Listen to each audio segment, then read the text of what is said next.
18 years had passed since he divorced his wife, never knowing she was pregnant when she left.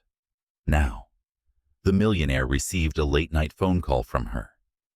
Her voice quivered as she finally revealed the secret she'd kept for so long. He had twins, and those children were now in grave danger. Without a second thought, he grabbed his car keys, abandoning everything, and raced out the door. This is the greatest story ever for my wonderful family. It all begins with love. Peter Clark had amassed his wealth by taking carefully calculated risks. But the one time he bet on suspicion instead of trust cost him everything that made life worth living. That morning had unfolded like any other in their life together. Vivica Spencer moved around their bedroom with the effortless grace that had initially captured Peter's heart, her beautiful dark skin glowing in the dawn's light as it filtered through their silk curtains. She was humming a soft, indistinct tune, a melody from her childhood, whose name she could never quite recall, all while folding his shirts with meticulous care. "You don't need to be doing that," Peter said from their bed, gazing at her with a deep sense of contentment that most men spend a lifetime trying to find. "We have staff for that." She turned to him, her smile brilliant and teasing. "Your staff folds as if they're punishing the clothes. I fold them like I love you." That was the essence of Vivica. She possessed a unique talent for transforming everyday chores into something poetic, for making their sprawling mansion feel like a cozy home rather than a sterile showpiece. When Peter first encountered her at a local community fundraiser, she was in a dress that probably cost less than the watch on his wrist. And yet, she was the most mesmerizing person in the entire room, not merely because of her looks, though she was breathtaking, but due to a quality that ran much deeper. She paid attention when people talked. She laughed with her entire being. She looked past his immense fortune to see the real man beneath. For a man who was utterly sick of being viewed as a walking ATM. Their marriage had sent a shockwave through his social circle. His own lawyer had felt the need to utter the words prenuptial agreement no fewer than 17 times in a single meeting. His own mother had gently suggested he might be having some sort of midlife meltdown. Yet for Peter, nothing had ever felt so profoundly right. Vivica had zero interest in his fortune. Her passion was helping women in dire situations, assisting them in putting their shattered lives back together. And she'd come home with stories that served as a potent reminder that his world was far larger than quarterly earnings reports and new property acquisitions. "What's going on in that head of yours?" she murmured, having caught him gazing at her. "Just thinking I'm the most fortunate man alive." "Oh, you charmer." She glided over to the bed, pressing a light kiss to his forehead. "I've got that community board meeting this morning. We're going over budget proposals for the new shelter. Let me have the driver take you. Please, just take the car." She let out a soft laugh. "Peter, it's barely 6 blocks. I'm capable of walking like a regular person. You know, regular." There was that word again. Vivica was his anchor to reality, always reminding him that his immense wealth was a resource, not the sum of his identity. She had staunchly refused to abandon her work when they got married, regardless of his promises to finance any foundation she could dream up. "I have to be of service," she'd insisted. "It's about purpose, not comfort." An hour later, he was heading to his office, but not before giving her a final kiss at the door, a ritual they had performed 1,000 times. He couldn't possibly have known it was the very last morning that simple, loving gesture would feel so pure. The manila envelope showed up just before noon. His assistant carried it in with his lunch tray, her expression visibly uneasy. This was just messengered over, marked strictly confidential. Tucked inside were several photographs. Nothing obscene, but they were absolutely ruinous in their shared closeness. Vivica, seated at a small cafe table with a man Peter did not make out. From the way it was taken, it implied they were holding hands under the table, although the poor quality of the image left it open to interpretation. A second picture captured them strolling through a park, with the man's hand resting intimately on the small of her back. A third showed them outside of a hotel, deep in conversation and standing far too close for comfort. Peter's hands began to shake. The note that came with them was typed and completely anonymous. Your wife is not the woman you imagine her to be. These secret meetings have been going on for many months. I believed you had a right to know before she publicly humiliates you. A band tightened around his chest. He kept telling himself there was a simple reason for all of this. In all their time together, Vivica had never once made him question her loyalty. Yet the photos sat there on his desk like silent accusers, and his imagination started weaving stories that he fought to push away.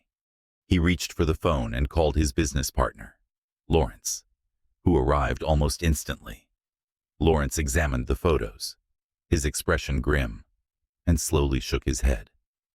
Peter, it pains me to say this, but this is a familiar pattern. My own brother endured this very same nightmare. It's possible there's an innocent reason. Entirely possible. But you have to be honest with yourself about something.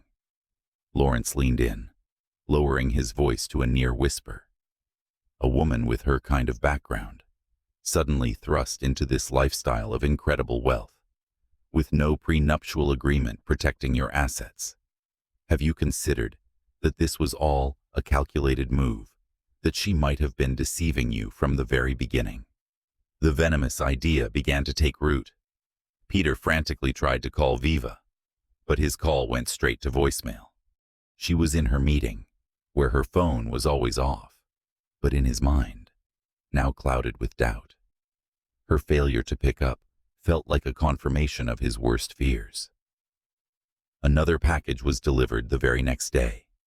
Inside, he found a copy of a bill from an expensive restaurant, which had a personal message scrawled at the bottom. Tonight was perfect. The script was a terrifyingly close match to Vivica's, but a deep uncertainty gnawed at him. He barely slept. He hardly ate. Instead, he hired a private detective, who returned with a file detailing a series of rendezvous, each one in a secluded place, and every time with the same man. The P.I. admitted there was no hard proof of an affair, but he also couldn't dismiss the possibility. By the time Peter faced Viva, he was running on 40 hours of raw nerves, stewing in a fiction of betrayal that felt painfully real. Who is he? The question came out sharp and cold, unrecognizable even to him, from her book. Viva looked up, her expression baffled. I'm sorry. Who are you referring to? The man you're seeing behind my back. Don't bother lying to me. I have pictures.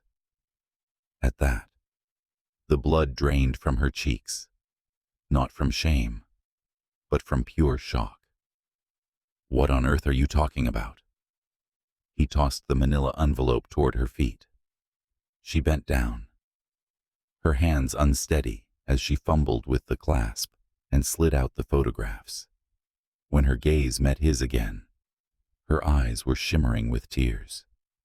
Peter, this man is Malcolm. He's the social worker I've been coordinating with for the new homeless shelter initiative.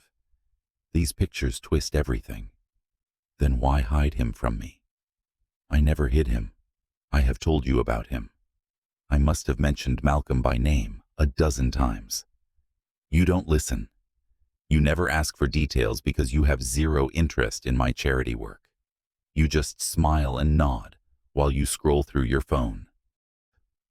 The sting of truth in her accusation should have given him pause.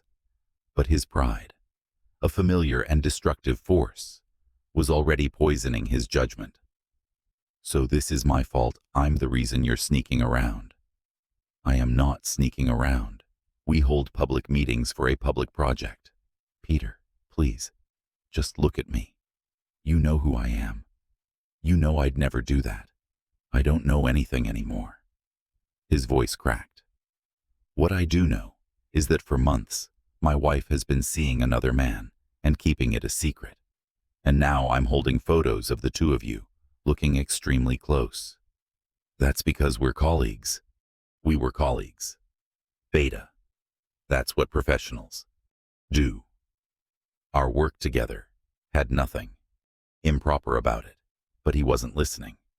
The suspicion had already taken hold, its roots deep and sharp. The divorce became a vicious and merciless war. Peter had endless funds, powerful connections, and an army of lawyers who could conjure illusions or make realities vanish as he saw fit. All Viva had was her integrity and the unknown truth. Two things that held no currency. In a legal battlefield, in a final, desperate move, she went to his office, showing up, completely uninvited. Peter, can you just give me 5 minutes? Please. Without your lawyers or your massive ego in the room, I have nothing left to say to you. Then just hear me out. Her voice broke. I am in love with you. I have only ever been in love with you. I don't know who sent those pictures or why they are so determined to ruin what we have, but I swear on everything I hold dear that I have never, ever betrayed you. His gaze fell upon her, and for a fleeting instant, he saw his wife again, the woman who would fold his dress shirts so carefully, who had transformed their cold mansion into a warm home, who laughed so hard her entire body shook. But Lawrence's cruel words slithered back into his thoughts. A woman from her kind of background, suddenly drowning in luxury. I want you out of my house by Friday, Peter said, his voice devoid of all emotion. Pack a bag. You will take nothing else, Peter, by Friday. After leaving his office, she thought that was the definitive end. But that very night, as Peter stood alone in the sprawling estate that now felt like an empty tomb, Viva came back. She appeared for the very last time, standing in the grand doorway, looking fragile and shattered, wearing the exact dress from the evening he had asked her to marry him. There's something I need to say, she began softly. It's not to change your mind. It's clear your heart has turned completely to stone. This is because you have the right to know the full truth of what you are so carelessly throwing away. I won't let you. Listen to me. I'm not fighting this anymore. I'm finished. I won't beg. It's over. Peter, I am walking away from you, from this opulent cage, and from all your distrust, and from your suffocating pride. But I need you to remember this.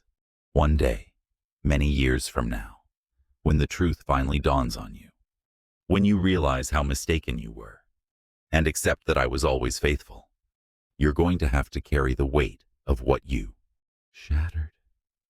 With that, she slipped the wedding band from her finger, letting it fall to the cold marble floor that separated them. Then she turned her back on him. Peter remained motionless, the sound of her receding footsteps reverberating through the vast emptiness of their home. He registered the sound of the heavy front door swinging open, followed by its definitive click shut. Still, he stood, paralyzed, his gaze fixed on the view from the window as she made her way down the winding driveway, her shoes abandoned, walking on the cold stone with nothing on her feet. He saw one of her hands rest protectively against her midsection, a movement whose significance was completely lost on him. The mansion stood behind her, a beacon of glaring light, Before her, there was nothing but enveloping darkness. It was then that Peter Clark, a man whose entire fortune was built upon meticulously analyzed wagers, finally understood that the one stake that held any real meaning in his life was the very one he had just irrevocably thrown away. Yet, there was something he failed to notice, a truth entirely beyond his comprehension. Vivica Spencer wasn't just leaving with her shattered spirit. She was also taking with her two small fragments of his own being, destined to become the sole path to redemption he would ever be offered. Chapter 2. A Blueprint for a New Life. The air in the women's shelter was thick with the scent of disinfectant and quiet despair. On a thin cot, Viva Spencer took a seat in a cramped room she was to share with 5 strangers. She clutched a small backpack that now held the entirety of her world.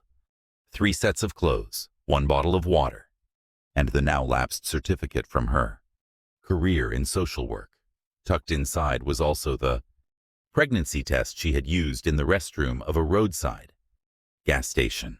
2 distinct pink lines, 2 tiny heartbeats now relied solely on her.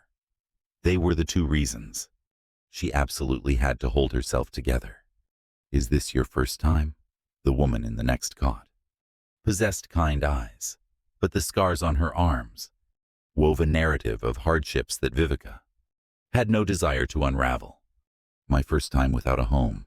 Yes, but not my first time feeling completely broken." The woman nodded, her expression full of empathy. "The thing is, what's broken can be mended. You'll understand one day." But Vivica's body had a will of its own. The morning sickness that followed was merciless, making her secret impossible to conceal. The shelter's coordinator, a formidable woman with a spine of steel named Ruth, summoned her to the office. "You're pregnant." It was a statement, not an inquiry. Vivica simply nodded. "Is the father around?" "No." "Any chance of child support?" "No." Ruth just watched her for what felt like an eternity. "I hope you know there are options, various resources. This life isn't your only choice." "It's the choice I've already made," Vivica replied, in a low voice. "I'm having them. Them. It feels like there's more than just one. I can't explain it. It's just an intuition." For a brief moment, Ruth's stern demeanor softened. "Well, you'd better start figuring things out. This shelter has a strict 2-month policy. Once that's up, you'll be on your own." Vivica eventually secured a position at a textile factory, a place where nobody asked personal questions and wages were paid in cash. The labor was grueling. 12-hour shifts, chained to a machine that churned out mountains of cheap apparel bound for the racks of discount chains. Her hands quickly became calloused. Her back was a constant source of pain. Her figure began to change with the pregnancy as she worked at her post, sneaking sips of water when the supervisors were distracted and hiding her growing stomach beneath oversized clothing. The other employees, primarily immigrant women who each had a tale of survival, looked out for her with a silent sense of kinship. They would quietly share portions of their own meals with her. They would provide cover when she often found herself sick in the restroom. Her housemates never pried, sensing that some memories were simply too agonizing to share. Then, at her 6-month checkup, the sonographer at the community health center suddenly paused, her eyes wide with astonishment. "You have 2 in there." Vivica's heart stopped. 2 babies. 2 sons. The technician angled the monitor towards her, showing her the 2 tiny flickering heartbeats. 2 separate lives nestled together inside the warm safety of her body. "They're boys," woman confirmed with a smile. "And they both seem perfectly healthy." Vivica walked out of the building in a surreal haze, her hands instinctively covering her stomach. Where Peter's children were developing, she knew she was supposed to be furious. She knew she should want to confront him, to make him answer for his vicious claims. But instead, all she felt was a powerful surge of protectiveness for these two little souls who had no say. In the turmoil of their conception, in the quiet of her room that evening, she chose their names. Caleb and Joshua, like the prophets who faced great trials but never lost their conviction. She clung to that idea of faith. Her delivery was a solitary experience. When the labor pains began, Ruth took her to the public hospital, but only brought her to the entrance with a firm grip on her arm. You've got more in you than you realize. Vivica felt anything but strong. An overwhelming terror washed over her as she clung to the cold bed rails, her body being pulled apart by the force of new life. There was no partner there to squeeze her hand, no relatives pacing nervously down the hall, just her and two infants, struggling to make their way into the world. Caleb made his appearance first, with a cry that sounded like pure outrage. Joshua emerged only a few minutes after, far more serene, his gaze already focused on the harsh ceiling lights with a look of deep contemplation. Well, twins. The nurse murmured, nestling them both against Vivica's heart. You did it, Mama. Congratulations.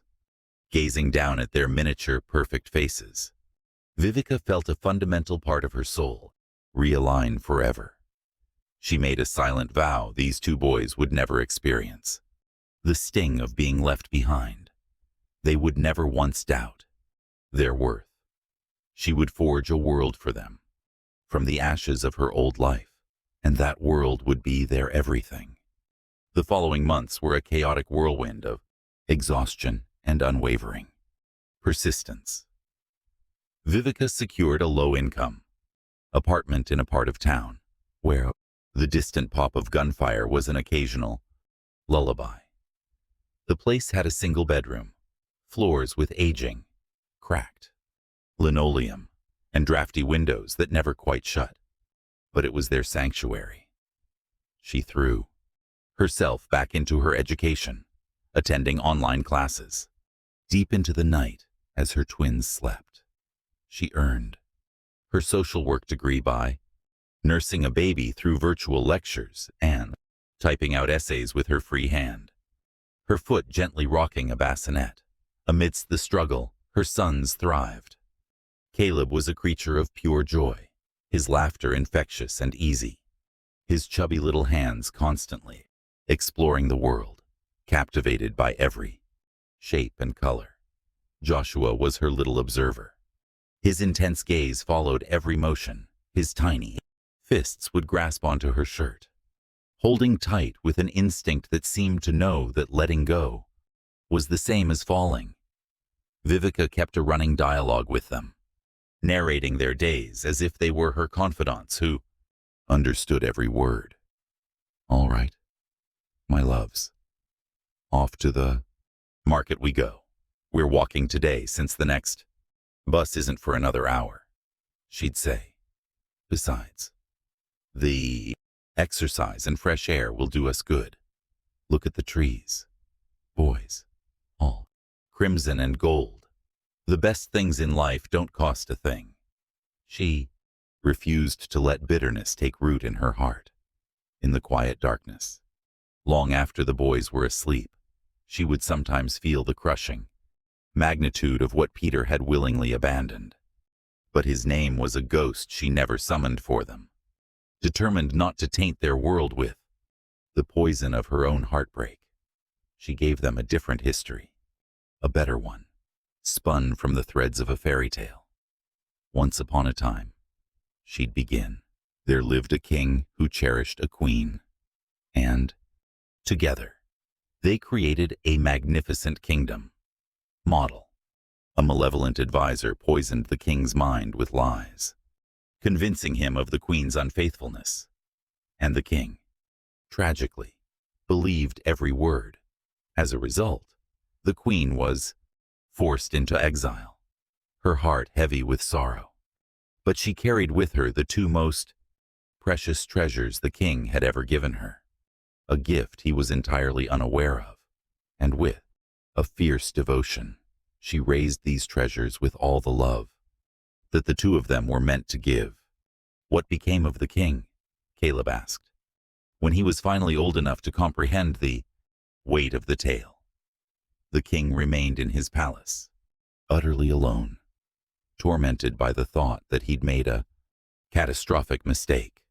Did he? Joshua's question was, as always, quieter, more contemplative.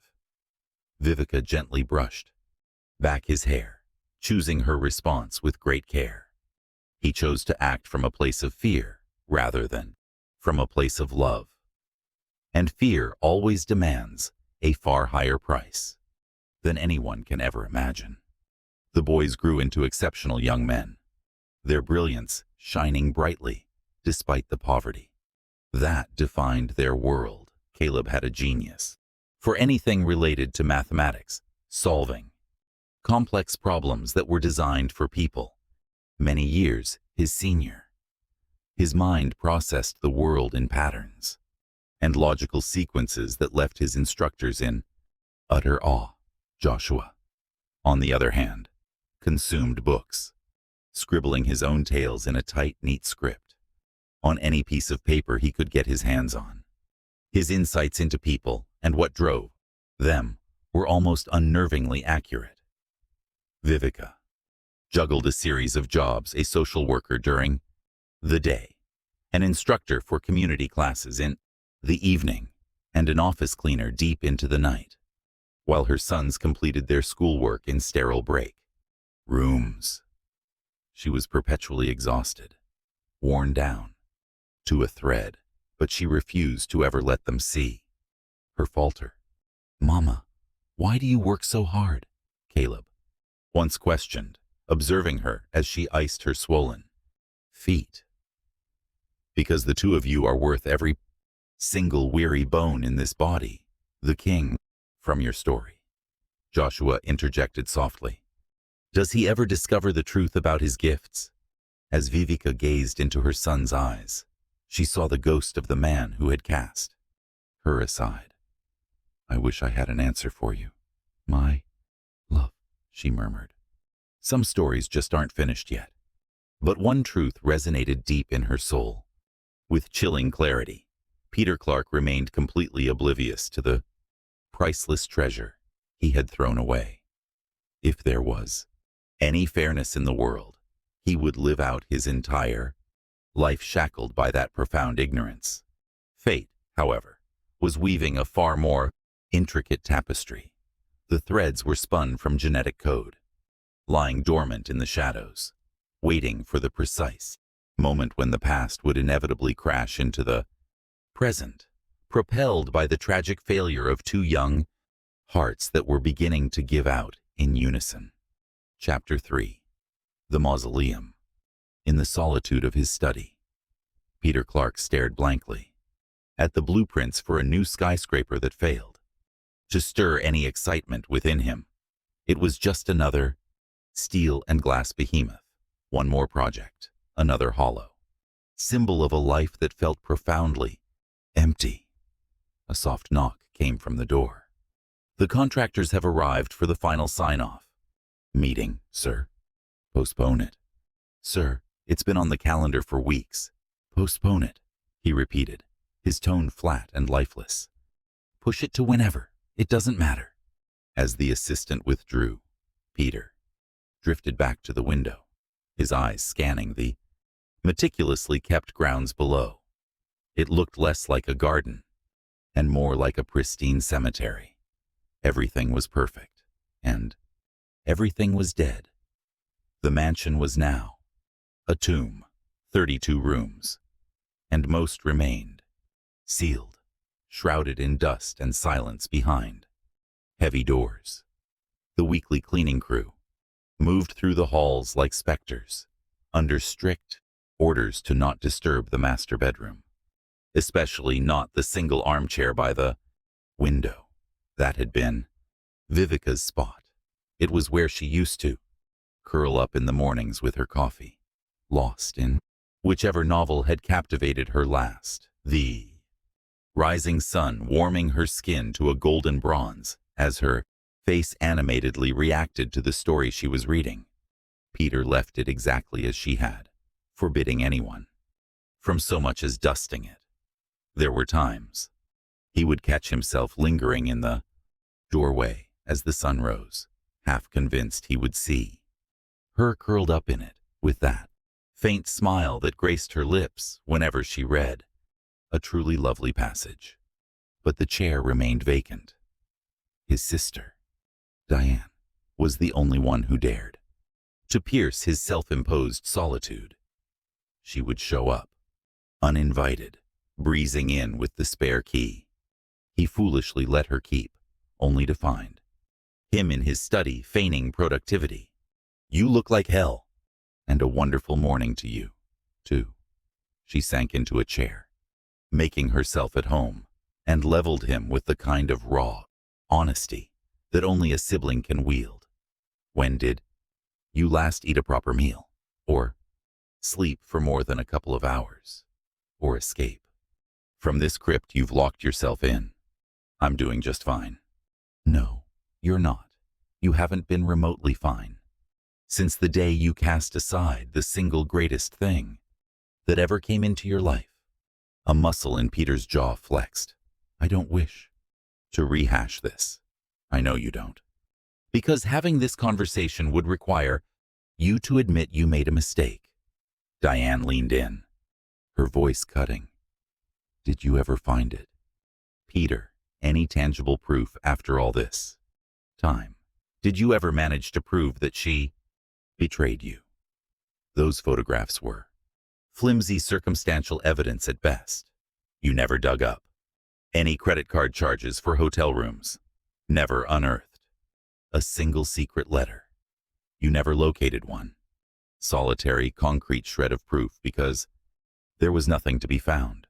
You can't know that for sure, and neither can you. But you demolished your entire marriage on a hunch. He wanted to object, but the argument lodged itself in his throat because he knew Diane was right. Over time, in agonizing flashes of insight, Peter himself had begun to second-guess everything. He'd even retained investigators long after the divorce was finalized, desperate to uncover something, anything, a single piece of evidence to justify his actions. The search had yielded absolutely nothing. Malcolm, the man from the pictures, was precisely who Vivica said he was: a colleague, devoted to his wife and 3 children. There was no record of infidelity, no link to Vivica, aside from their joint work on housing initiatives for the homeless. The poison pen letters dried up the moment the divorce was final. The person behind the camera remained a ghost. Peter's own investigation hit a dead end. The pictures originated from a burner email account that simply vanished.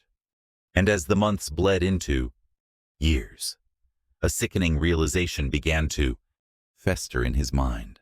He had been manipulated. Someone had orchestrated the destruction of his marriage, and he had been their unwitting tool. Lawrence. Peter had cornered his former business partner right after uncovering the doctored financial records. "Was it you who sent those pictures?" Lawrence had offered a cold, measured smile. "What difference does it make now? You're unshackled from her. You can finally concentrate on what is truly important."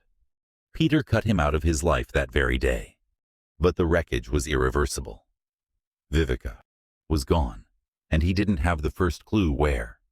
He had poured a fortune into finding her, hiring the most renowned investigators in the country, but Vivica Spencer had simply disappeared from the world, leaving not a single trace, not one single lead. It felt as if she had been meticulously wiped from existence. The video clips were still on his phone. He would play them in the dead of night. The burn of scotch in his throat. Her infectious laugh haunting the silent study. Clips of their wedding day, their honeymoon, the everyday rhythm of their life, her making breakfast, telling her awful puns, or waltzing through the kitchen, to a song playing only in her mind. You're looking at them again. Diane's voice cut through, seeing the familiar emptiness in his gaze. I can't seem to stop. Then do something more, she urged. Find a better team. Post a bigger reward. I don't know. Maybe put her face on billboards. Anything other than just slowly withering away in this house. But what's the use? Even if I managed to find her, what could I possibly say? My apologies for demolishing your life based on a fabrication. I'm sorry I tossed you out like you meant nothing. She'd have every right to spit on me, and she should. But at least you would have made an effort. Peter didn't respond. The reality was far more humiliating. He was terrified, scared of the confirmation that she had built a new life, found her own joy, and created a world that had no space left for him. He was afraid of seeing a complete void in her eyes, an emptiness that would hurt, so much more than pure hatred.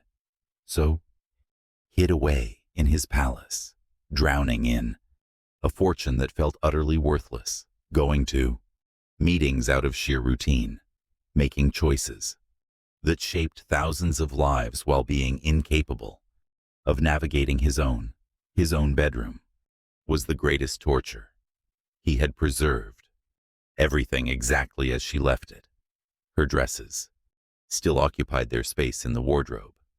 Her books were still stacked on the bedside table. The pillows remained on her side of the bed, and Peter never dared to disturb them, sleeping on his very edge, gazing across the vast, empty chasm that might as well have been a continent between them. You didn't lose her, Diane stated as she rose to her feet. That suggests it was an accident. It wasn't. You discarded her, Peter. You picked your ego over your faith in her. That's far worse than a loss. That was a deliberate act of destruction.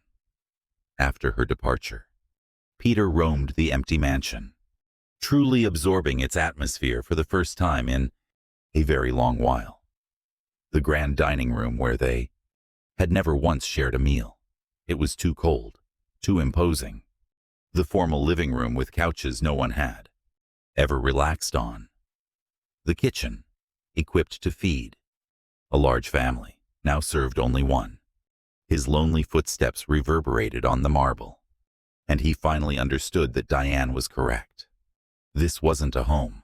It was a cold memorial to her absence, a mausoleum built for everything he had single-handedly ruined. Down in the garage, his car collection, a fleet of untouched vehicles awaited him: exotic sports cars, plush sedans, and a vintage motorcycle he had acquired, foolishly believing it could buy back his youth. He couldn't recall the last time any of their engines had even turned over. He grabbed a key fob at random, slid into some costly machine, and just drove, seeking motion over destination. The familiar roads dissolved into a blur, and soon he was navigating neighborhoods he'd never known existed, places where children's games spilled into the streets and families congregated on front porches, where hardship and happiness somehow managed to live side by side. He pulled over near a park, watching as a woman pushed two young boys on the swings.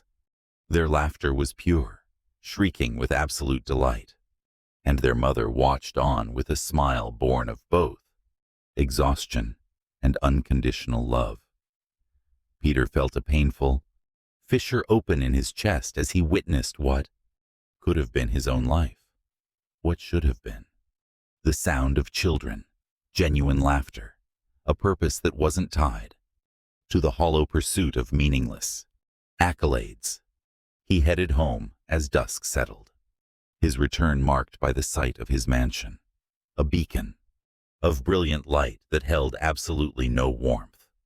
Once inside, he poured a whiskey he wouldn't touch and stood by the grand window of his study, gazing into the blackness. The next day would be a carbon copy of today, and the day after that, and the one after that, an endless parade of identical moments stretching toward a final resting place he would arrive at having achieved nothing of any true substance. Peter Clark, a titan of the material world, was utterly alone in his empire of emptiness, wrestling with the paradox of how a man could have so much and yet be so utterly destitute at the exact same time. The reason, he knew, was devastatingly simple. He had wagered everything on his own ego and forfeited the only thing of any real value. And somewhere out there, the woman he once loved was either thriving or merely surviving, and he would be forever ignorant of which it was, because he'd sacrificed his right to even know. But some ledgers are kept by forces far greater than man. Mortals are often blind, and for Peter Clark, the debt he'd accumulated over a lifetime, with a steep interest paid in regret, was about to be collected. The bill was coming due, delivered by a phone call that would obliterate the fragile tranquility he had so carefully built for himself. Chapter 4. When Your Blood Decides Your Fate. The gymnasium air was thick with the scent of teenage sweat and raw ambition. Joshua Spencer glided across the court, a picture of effortless grace, each of his movements precise and filled with intent. For him, a community basketball game had nothing to do with winning or losing. It was all about the rhythm, the way the sport demanded his full attention, pulling him out of the endless loop of stories that constantly played in the back of his mind. Caleb was watching from the bleachers, his attention divided between timing his brother's dashes down the court and working out the ideal trajectories for making three-point shots. His notebook was a sea of formulas and detailed notes, reducing the beautiful chaos of the game to pure mathematics, discovering the hidden logic within the mayhem. Vivica was perched right beside him, exhausted but beaming with pride after completing an all-night shift at the crisis hotline. For her, just watching her sons had become a form of meditation. These two remarkable young men had been her entire world, blossoming from so little into so much. The ball flew in an arc right into Joshua's path. He caught it without breaking his pace, spun around, and then just froze, completely still. His hand shot to his chest, his expression contorted. The ball tumbled from his grasp, bouncing away unnoticed, just as Joshua's legs gave way beneath him. Vivica was already in motion before he even touched the floor, a mother's instinct, firing faster than the speed of thought. She got to him just as he crumpled, his body beginning to shake uncontrollably, his eyes drifting upward. "Somebody call 911. Her voice sliced through the sudden pandemonium, firm and solid despite the sheer panic that was seizing her. Caleb already had his phone pressed to his ear, his hands trembling, but his voice was completely steady, reporting their exact location and what was happening to his brother. Details to the dispatcher, her voice a stranger's. The wail of the approaching siren was a sound that seemed to both stretch and compress time itself.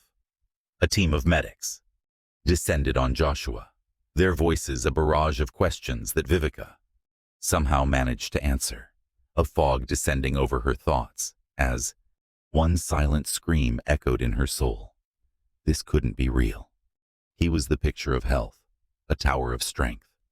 It had to be a freak accident, some kind of bizarre fluke, something they could easily explain and make right. The emergency entrance was an explosion of organized Chaos. Doctors shouted instructions. Monitors screeched with a terrifying rhythm. They rushed Joshua through a set of double doors that swung shut right in front of Vivica, cutting her off from her child, and a raw animal fury ignited inside her. A fury at the doors, at her own powerlessness, at a cruel world that would dare to lay a hand on her. Boy, Caleb was a statue at her side, his expression unreadable. But she knew his mind was a whirlwind of scenarios, running calculations on outcomes he couldn't bear to consider. "Ma'am, are you his mother?" A young, exhausted-looking doctor emerged, his face etched with the practiced calm that medical staff learn to wear right before they shatter someone's world. "News. Yes, please tell me what's happening to my boy. We have him stable for the moment, but we need to conduct a series of tests. Any history of chest pain? Trouble breathing? Feeling faint?" "No, never. He's a perfectly healthy athlete." The physician gave a slow nod, though his gaze suggested this was a story he had heard countless times. "I'll know more once the results are in. But Mrs. Spencer, you need to steel yourself." His heartbeat is dangerously erratic. "We believe we are dealing with a very serious condition." The evaluations felt like an eternity. Vivica and Caleb were adrift in a sterile waiting area where the clock on the wall seemed to mock them, its hands moving in slow motion and then racing ahead, where the squeak of every opening door was a herald that could bring either relief or ruin.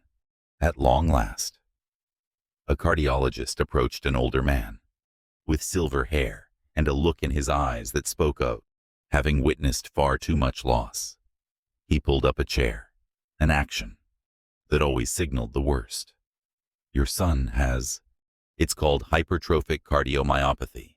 It's a genetic disease where the heart's muscle wall thickens to a dangerous degree, eventually making it almost impossible for the heart to pump blood. For Joshua, the condition is already in its advanced stages. He's in a state of acute heart failure." The doctor's words felt like physical blows. Vivica's hand shot out to find Caleb's, clutching it desperately. "What does that mean? Is there a treatment surgery?" "It means his heart is performing at a tiny fraction of its normal capacity, and its condition is declining very quickly. Standard treatments are not an option for him due to the unique genetic markers he possesses. We have to consider cellular therapy, a stem cell transplant from one of his biological parents is needed to essentially regenerate the damaged heart tissue."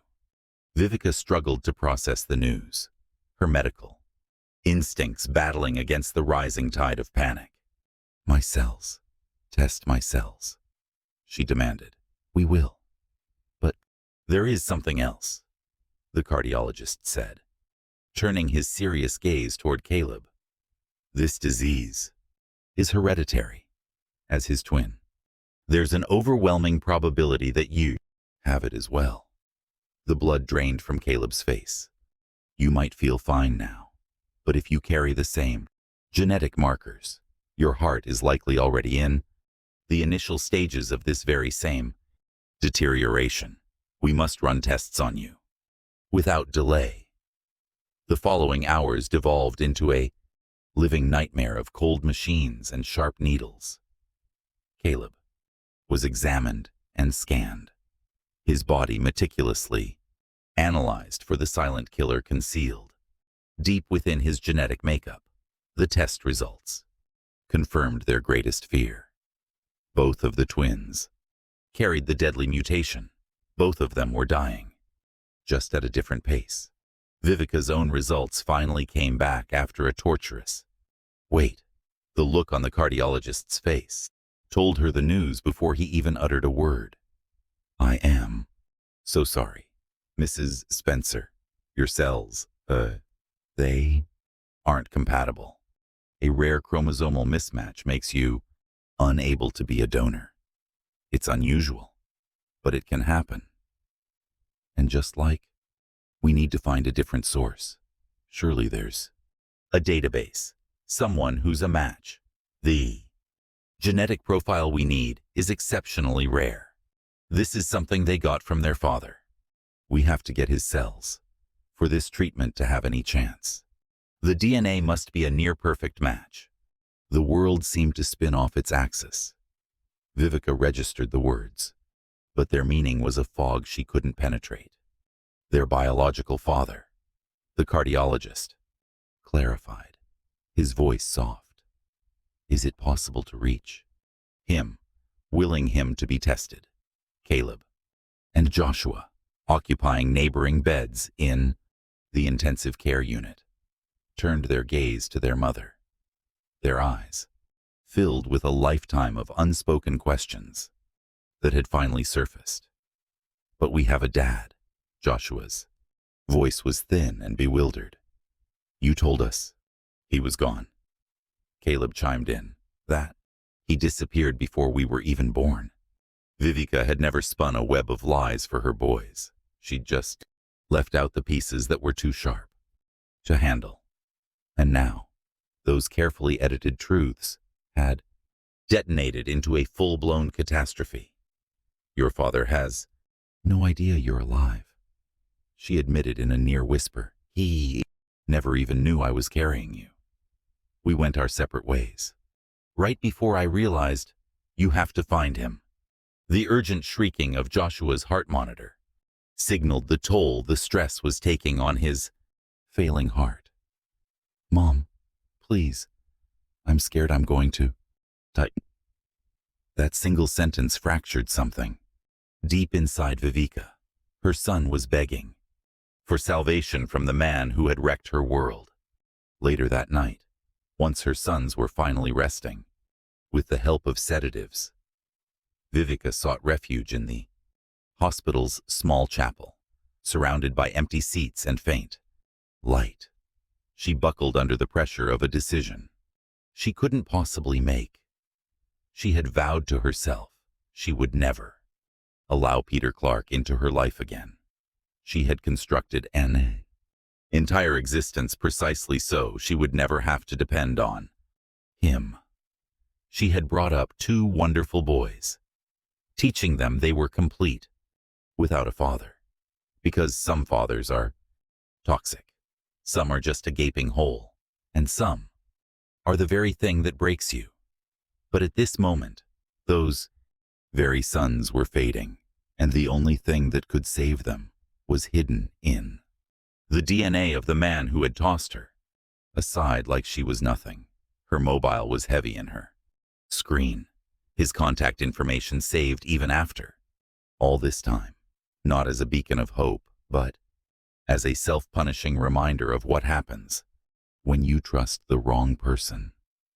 Her thumb trembled just above the call icon, pressing. It meant Peter would discover the sons he never knew he had. It would grant him control over their very survival. He could say no, make conditions, or worse, force his way back into the life she had so painstakingly built without him. But if she didn't press it, her boys would be lost. And then, what good would her pride, her righteous fury, and all her fiercely protected autonomy be if it meant Caleb and Joshua weren't around to enjoy it? Vivica tapped the screen before her resolve could crumble. Phone chimed once, then twice, then a third time. She was so close to hanging up, so close to backing down, so close to choosing her dignity over her children's futures. Then, a voice answered, untouched by the years, as familiar as her own pulse. Hello? Vivica's throat went tight. The speech she'd rehearsed vanished into thin air. All that was left was the stark, desperate reality. Peter, she managed to say, I have to tell you about something from 18 years ago. Chapter 5. The voice that stopped time. Peter Clark was in his study, gazing at spreadsheets that had melted into an indecipherable blur when his personal mobile phone rang. It was an unknown number. He nearly rejected the call, but a strange gut feeling made him answer. Hello. First, there was silence. Then, a faint breath, followed by a voice that he had spent a lifetime trying and failing to forget. Peter, I have to tell you about something from 18 years ago. His heart seized in his chest, literally pausing for an instant before slamming back to life with a brutal, painful jolt. The financial reports, the paneled walls, the entire world dissolved around him. Only her voice remained. It was older, laced with weariness, but it was unmistakably Viva. Vivica. The name escaped his lips, part reverence, part curse. I am only calling because there is no one else. Her tone was chillingly detached, surgically stripped of all feeling. I require you to listen to me. Without saying a single word. Can you manage that he was incapable of speaking? He could only force out a raw, affirmative sound. When our marriage ended, I was 2 months pregnant. I was completely unaware at the time. I discovered it 3 weeks after our divorce was finalized. The entire world spun off its axis. Peter's fingers dug into the edge of his desk, knuckles white as bone. The phone crushed so fiercely against his ear that it ached. You are a father to twins. They are named Caleb and Joshua. They are 17, and they are not going to live. Each syllable she uttered was a hammer blow. The world began to go dark at the edges of his vision. They were born with a genetic heart defect. It was passed down from your side of the family. Their hearts are giving out, and the single medical intervention that can save them necessitates stem cells from you, their biological father. I need you to get to City General Hospital. I need you to submit to testing. I need your help to save the sons you never even knew you had. I have sons, Peter's voice fractured as he said the words. You hid my sons from me for 17 years, 18 years. She corrected him, her voice like ice. And yes, I protected them from the man who called me a traitor, based on nothing, the man who cast me out of his own home, who prioritized suspicion over love. That is what I kept them from. You had to tell me. For what reason? So that you could stare at them with the same mistrust you always had for me, so that you could contaminate their lives with your obsessive jealousy, so they could be raised knowing their own father was convinced their mother was the unspoken word landed with the force of a fist. Peter fought the urge to argue, to protect himself, but any words of defense crumbled into ash in his throat, because it was all true. He had been a monster. He had been mistaken. And now a price had come due that he'd never imagined. I never knew. Are they? He couldn't even get the words out. They're in intensive care. One of them went into cardiac arrest on a basketball court. The other has the exact same genetic defect, just in the beginning stages. If they don't get this treatment, they won't live to see another year. Peter shot to his feet, sending his chair clattering to the floor. I'm on my way now. I can drive. No. Her voice was like ice. You will arrange for a car service. You will walk in here, clear-headed and composed, because if you make a scene while you're drunk or emotional and you upset my sons while they are fighting to stay alive, I will personally have security throw you out. I don't care if you're the only match on earth. I will find some other way. Peter, do you understand me? Yes. City General. Come to the main entrance. Ask for Dr. Reeves in the cardiac unit. He is waiting for you."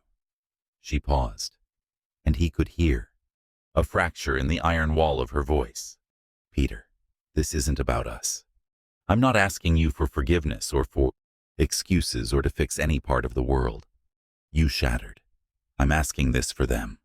They are completely blameless in this. They have a right to live. I know. Do you? Because the moment you walk through those hospital doors, you can't make them disappear again. You can't go back to pretending they're not real. They are real, Peter, and they are brilliant and kind and every good thing that you and I could have been if we'd stayed together, and if you come and save their lives, only to vanish back into your gilded cage. I will make it my mission to ensure they despise you for that second abandonment. I won't vanish. You no longer have the right to make promises. You forfeited that privilege when you branded me a liar and discarded me." Her voice finally cracked. "Just show up. Just get tested. Just do this one single right thing in the midst of all the wrong you've done." The line disconnected. Peter stood there, frozen, the phone still clamped to his ear, just listening to the silence. Then, he finally moved. He snatched his coat from the rack, grabbing his wallet and keys, only to freeze when he recalled her instructions. She had insisted on a driver. Rousing his assistant from a deep sleep, he barked into the phone, "I need a car, now. City General. Hospital." "But sir, it's an emergency." The man stammered. "It's nearly midnight." As he waited, Peter paced the marble floor, his thoughts a chaotic storm. Sons. He had twin sons, 17 years old, practically men, and he had been absent for all of it. Their first words, their first steps, the first day of school, every last birthday, every single milestone had been lost, sacrificed to his own foolish pride. And now they were fading away. The children he had never even held, whose faces he'd never seen, were dying from a genetic flaw he had passed down to them. The guilt was a double-edged sword. First, for the tainted DNA, and second, for being a ghost when they might have needed a father to spot the symptoms, to push for early treatment, to do all the things a father was supposed to do. When the car arrived, Peter threw himself into the plush leather of the back seat, rattling off the destination as he watched his sprawling mansion shrink in the rearview mirror. A bitter irony settled in his gut. He'd spent years dying a slow death inside that gilded cage, and now he was racing toward a hospital, ready to die 1,000 times over to save the children who bore his name, but not his face. The city lights smeared past the window. Peter's hands trembled. He tried calling Viva again, but the call went straight to voicemail. He typed out and erased half a dozen frantic messages, each one sounding more desperate and useless than the one before. "Can't this thing go any faster?" he demanded of the driver. "Sir, I'm already doing 10 over the limit." "I don't care. Drive faster." They screeched to a halt at City General, a little past 1 in the morning. Peter burst through the automatic doors, a whirlwind of panic and dishevelment, making a beeline for the information desk. "Dr. Reeves, in cardiology, I was told to find him." After a brief phone call from the receptionist, a weary-looking doctor in scrubs emerged from the corridor. "Mr. Clark, yes, I'm here for my sons." Just speaking the words made it all terrifyingly real. Dr. Reeves gave a solemn nod, guiding him through hallways that reeked of disinfectant and quiet desperation. "I've already briefed Miss Spencer on the specifics," he explained. "The procedure is quite involved. We'll have to harvest stem cells from your bone marrow, cultivate them in the lab, and then infuse them into your sons. The actual harvesting process is grueling, but for you, it's relatively safe. However, there are inherent risks: the chance of infection, complications from the anesthesia, and of course, your own immune system will be severely weakened for several months afterward. I don't care about the risks. They arrived at the ICU, peering through a large window. It was the first time Peter had ever laid eyes on them. Two young men, practically adults, were laid out in neighboring beds, even unconscious, with a web of tubes and monitors hiding their faces. Peter could see himself in them. The sharp line of their jaws, the broad set of their shoulders. They were undeniable echoes of his own DNA. The one on the left is Caleb, Dr. Reeves said softly. His case is still in the early stages. On the right, that's Joshua. He's in critical condition. The strength vanished from Peter's legs. His sons, his boys, real, dying, and complete strangers to him. A woman was positioned between their beds, a hand resting on each of their arms, even from the back. After all this time, 18 years, Peter knew it was Viva. She was leaner, worn by years of hardship, but it was unquestionably her. Then she turned, and their gazes locked through the window. The venom in her stare almost stopped his heart for a second time. It was a raw, righteous, and scorching hatred, tangled with utter desperation. She loathed him, and she needed him. The two truths coexisted in that single look, and Peter knew in that instant he would spend the rest of his life attempting to cross that impossible divide. Dr. Reeves started toward the door, but Vivica moved to block the doorway, barring Peter's path. You're allowed to see them, she stated, her voice like ice. But you will not lay a hand on them. You won't say a word. They can't hear you. And even if they could, you haven't earned the right to speak to them. Viva, please. I'm so sorry. She raised a hand to silence him. I have no room for your regret right now. My boys are fighting for their lives. Your only purpose here is to change that. Nothing else matters. Can I just get a little closer? She observed him for a long moment, her gaze once filled with adoration, now seeing only the man who had shattered her world. At last, she moved aside. Peter's legs felt unsteady as he walked into the ICU. From this distance, the likeness was undeniable. Caleb shared his mother's way of expressing himself, but his face was a mirror of Peter's. Joshua was a carbon copy of a younger Peter, right down to the unruly lock of hair that tumbled over his brow. They're magnificent, Peter breathed out. They're good men, Vivica countered sharply. Magnificent is superficial. They are good human beings, no thanks to a father who was never around, and a mother who had to juggle 3 jobs just to put food on the table. They are compassionate, intelligent, and grounded. And should you succeed in saving them, you will spend every remaining day of your life attempting to be worthy of them.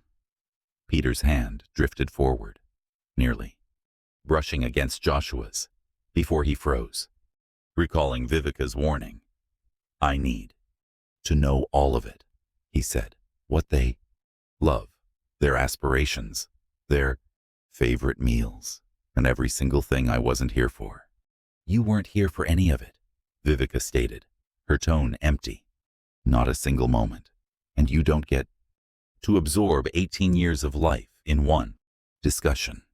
If they pull through, and if they decide they want you in their lives, then perhaps you will earn the right to hear those memories. But not from me. Not ever.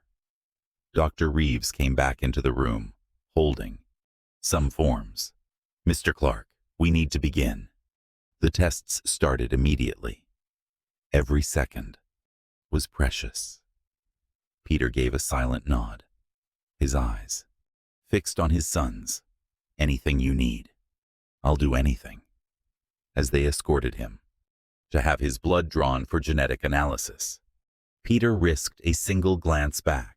Vivica was standing between the two hospital beds again, like a sentinel watching over her, young, shielding them from everyone, including their father. It dawned on Peter, with a chilling realization that he wasn't there. As a father, he had no position here, no rights to claim. He was nothing more than a genetic sample, a biological solution, and his future role, if any, would be decided by two little boys he didn't know, and the woman who had every right to keep him out of their lives forever. The hospital was only a 40-minute drive, but the emotional chasm between where Peter was now and where he wanted to be seemed like it could span a lifetime. And even if he crossed it, absolution was never guaranteed. Only one thing was clear. The hollow years of Peter Clark's regret had finally met their reckoning, and the impact of that collision would either utterly break him or reshape him into a man who deserved to be here. Chapter 6. The Photo that brought a kingdom to its knees. Peter Clark found himself in a sterile exam room at 4 in the morning as a phlebotomist filled the 8th vial with his blood. His arms were tender and bruised, his head pounding.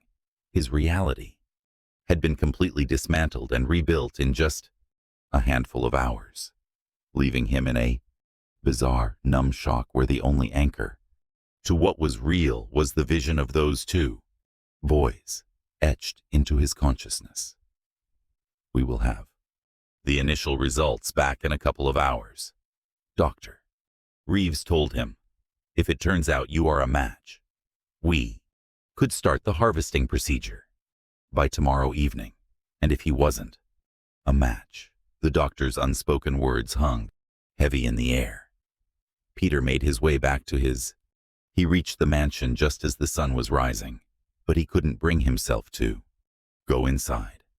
The vast, empty spaces and the hollow silence of the halls suddenly seemed grotesque. He had been residing in a gilded cage while his own sons were raised in destitution. All the years Vivica was working herself to the bone, an entire, separate life had been unfolding that he was completely unaware of. He picked up the phone and dialed his assistant once more. I need PAs, he commanded. The absolute best. Find out everything there is to know about Vivica, Spencer and her two boys. Leave no stone unturned. School, files, medical charts, every address they've ever had, and their current location. Sir, his assistant replied. I've already compiled some of the basic information from our search for her years back. It's not enough. I want it all. The complete dossier landed on his desk before noon. Peter laid the pages out, his heart sinking further with every word he read. The story of her struggle was devastating. Vivica had taken refuge in a shelter for women, labored at a textile mill throughout her pregnancy, and delivered their children in a county hospital, utterly alone. She had miraculously earned a degree while raising 2 infants by herself, often juggling several jobs at once just to survive. The boys' academic records revealed their brilliance, which shone through, despite their circumstances, honors courses, letters for scholarship consideration, and notes from teachers who lauded their integrity, their compassion, and their relentless drive. And then there were the pictures. His investigator had managed to pull recent, candid shots from social media profiles and other public domains.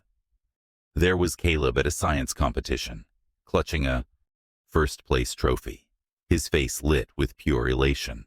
And Joshua, engrossed in a book at the local library, a look of deep concentration on his face.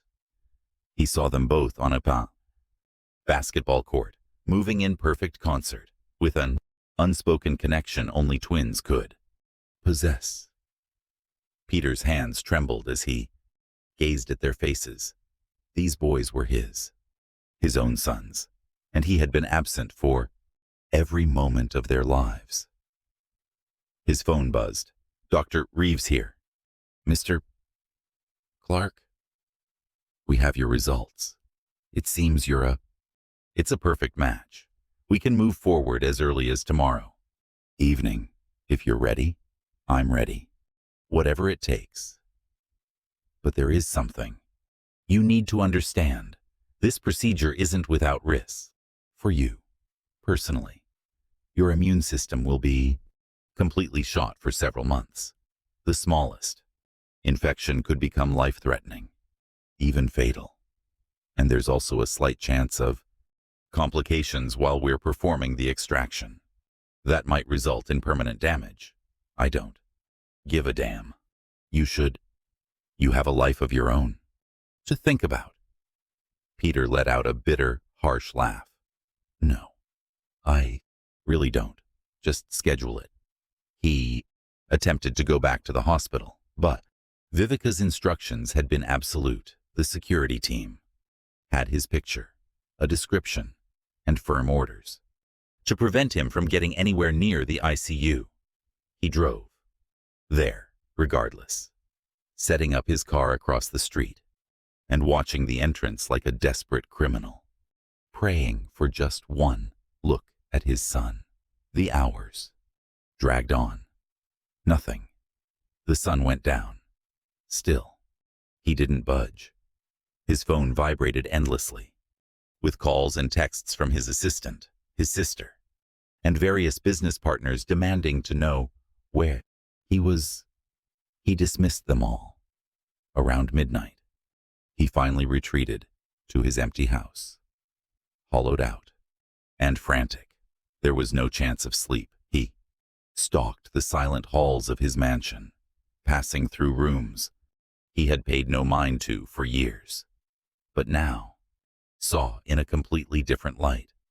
This place should have been echoing with life, with laughter, with fights over homework and toys, strewn across priceless rugs. There should have been a basketball hoop in the driveway, all the beautiful, messy chaos that comes with a family. But it was a mausoleum, and he was its architect. His phone vibrated again, a number he didn't recognize. He snatched it up. "Miss Clark?" An unfamiliar woman's voice asked. "I'm a nurse up on the ICU floor.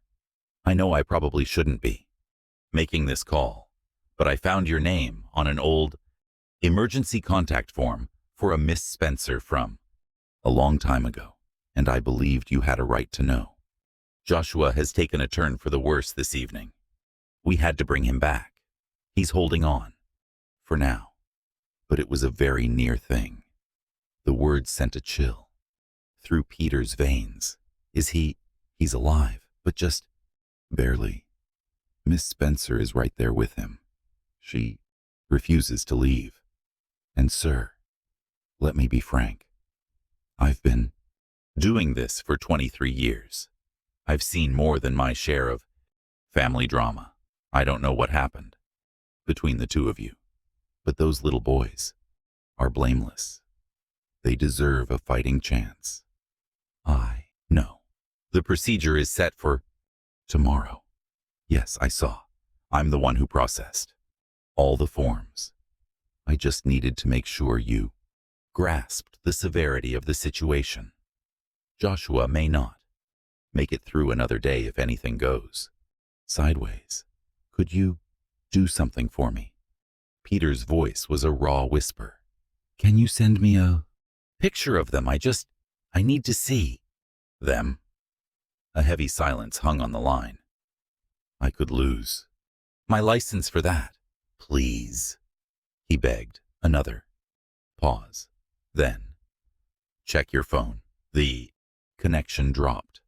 Seconds later, a photo materialized on Peter's screen. Both his sons, lying in adjacent hospital beds. Joshua, completely still, surrounded by a web of monitors. Caleb, wide awake, his small hand wrapped around his brother's, his expression a heartbreaking mixture of fear and devotion. Peter stared at the image until it blurred through a film of tears. And then he shattered. 18 years of bottled-up pain, of a carefully constructed emptiness, of the fortress he'd built around the hole. Vivica's memory had left. It all came undone in an instant. He wept. Gut-wrenching sobs that tore from his very soul. The sound swallowed by the cavernous mansion. Thought he was crying for his children. But the tears were for all of it. For the life he'd methodically torn apart. For the woman he'd so carelessly discarded. For the father he had utterly failed to be. For all the years that pride and paranoia had stolen. When the flood of grief finally receded, Peter was on the floor of his study, his back pressed against the desk, phone still clutched in a death grip, his gaze fixed on his sons. "I'm coming to save you," he whispered. He murmured to the screen, "And then I'm going to devote every day I have left to being worthy of you." But before that, he had to make it through the procedure. He had to get his own cells into his sons' bodies. He had to cross the biological chasm before he could even try to bridge the emotional one. The next day dragged by with agonizing slowness. Peter got to the hospital a full hour early for the operation. They walked him through the prep, going over the process again and asking him to sign waivers that laid out all the potential dangers. He signed without a second thought. They escorted him to a surgical suite, letting him know they would put him under before starting the bone marrow harvest. It was going to be painful afterward, they cautioned. The recovery wouldn't be easy. It doesn't matter, Peter insisted for what must have been the 100th time. As the anesthesia began to drag him into the dark, his last coherent thought was a plea to a God he'd given up on years before. "Let me stay alive just long enough to save them. I don't care what comes after. Just let me save them." He came to in recovery hours later, his entire body screaming in protest. A nurse was checking his vitals, her smile one of professional reassurance. The extraction was a complete success. "They're getting ready for the transplant as we speak." Peter tried to form words, but his mouth felt like sandpaper. The nurse understood instinctively, bringing him water and helping him take a sip. "My boys, Gustin. Transplant for Caleb is already in progress. Joshua's procedure will begin within the hour. Dr. Reeves will give you an update as soon as we know anything more." Time lost all meaning. Peter floated between awareness and oblivion, his system recovering from the shock while his thoughts were stuck on a painful repeat. Would it take? Would they pull through? And even if they did, would they ever want him in their lives? When he finally came to completely, Diane was positioned right next to his bed. "You utter fool," she whispered, her eyes glistening. "You were so close to dying. I have sons. I'm aware. Your assistant called me, frantic, because you had vanished. He told me absolutely everything." She gently took his hand. "They're going to live." Peter, both operations were a success. They're both holding their own. Peter squeezed his eyes shut, a wave of relief so powerful that it was almost painful. And you're going to pull through as well, Diane went on. However, the doctor mentioned your immunity is completely compromised. You'll have to be incredibly cautious for a few months, possibly even longer. It doesn't matter to me. Yes, so I've been told, on multiple occasions. She gave his hand a squeeze. Now for the real challenge. What could be more difficult than this, confronting them? Trying to justify what you did, and attempting to be a father to boys who are strangers to you, and a partner to a woman who despises you. Peter's eyes fluttered open, locking onto his sisters. She has every reason to despise me. She certainly does. The real question is, what are you prepared to do about it? Before Peter had a chance to reply, the door to his hospital room swung open. Dr. Reeves stepped inside, his face a mask of careful neutrality. Mr. Clark, something has come up. Peter felt his chest tighten. Are they remain stable. But there's something you should know. An incident during the surgery that Ms. Spencer was not privy to, and I thought you had the right to know the details before anyone else. Chapter 7. 5 Prayers in the Storm. Peter Clark lay in his hospital bed, Dr. Reeves's words hanging heavy in the room, like an unspoken verdict. During the operation, the physician explained, Joshua's heart failed entirely. He was gone for nearly 3 minutes. The world seemed to spin. Peter clutched the railing of the bed. But we revived him, Dr. Reeves added quickly. The procedure was a success, and he's in stable condition. But the operating staff overheard something. During those crucial moments, you were completely under, but you apparently began to speak. It wasn't just rambling. You were saying something very distinct. Peter felt his throat tighten.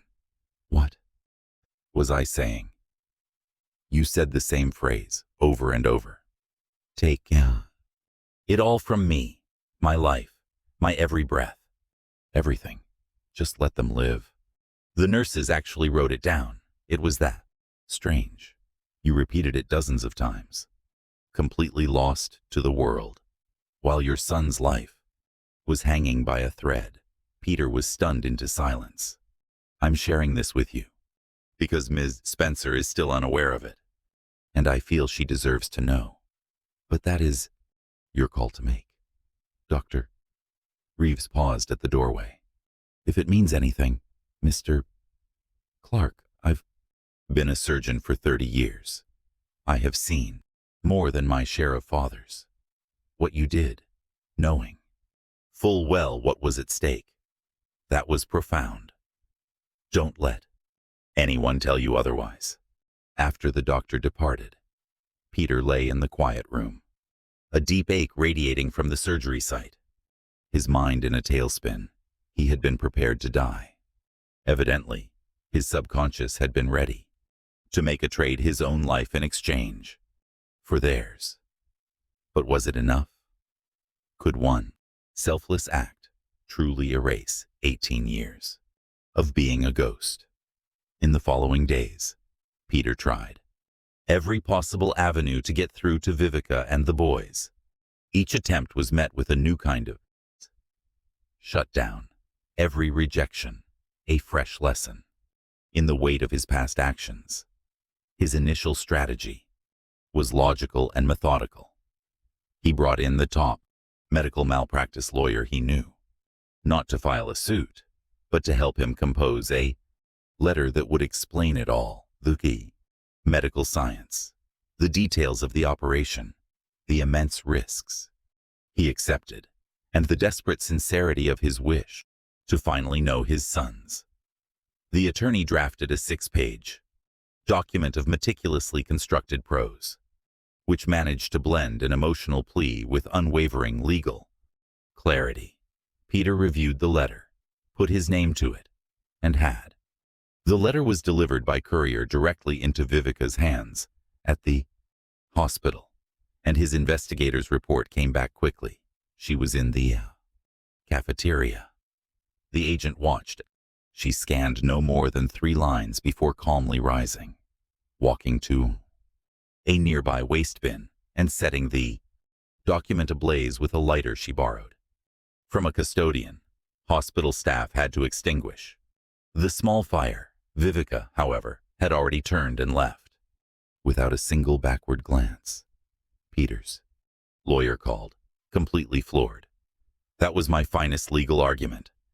It obviously wasn't persuasive enough, Peter replied, his voice empty. His next approach was more confrontational. He brought in a child psychologist who was an expert in reuniting families, as well as the top pediatric geneticist in the entire state. Their instructions were to go to the hospital, present the facts to Vivica logically, appealing to her as a fellow professional. They were to make her see that her sons deserved the right to know their own father. The pair barely made it past the main entrance before hospital security intercepted them. The security team had been given Peter's photograph and, apparently, a detailed profile of anyone who might be working for him. Vivica's preparations had been meticulous. The psychologist phoned him after the incident. Sir, I don't believe you grasp the true magnitude of her fury. She isn't acting without reason. She is shielding her sons from someone she genuinely sees as a menace. And considering your background, it's difficult to say her perception is flawed. So, what is my next move? You give her space. Allow the boys time to heal. You have to demonstrate through patience that while you aren't leaving, you also won't invade a space where you are clearly unwelcome. But patience had never been Peter's strong suit. His third play was made during a Category 4 hurricane weather. Alerts had forced an evacuation of nearly the entire city, but that didn't stop Peter from driving to the hospital, wrestling the car against gusts that threatened to lift it from the road. The rain was so intense the streets had become raging rivers. He parked his car on the opposite side of the street and just waited. 1 hour bled into the next. The tempest only grew stronger. The downpour slammed against his windshield so violently that he could see nothing.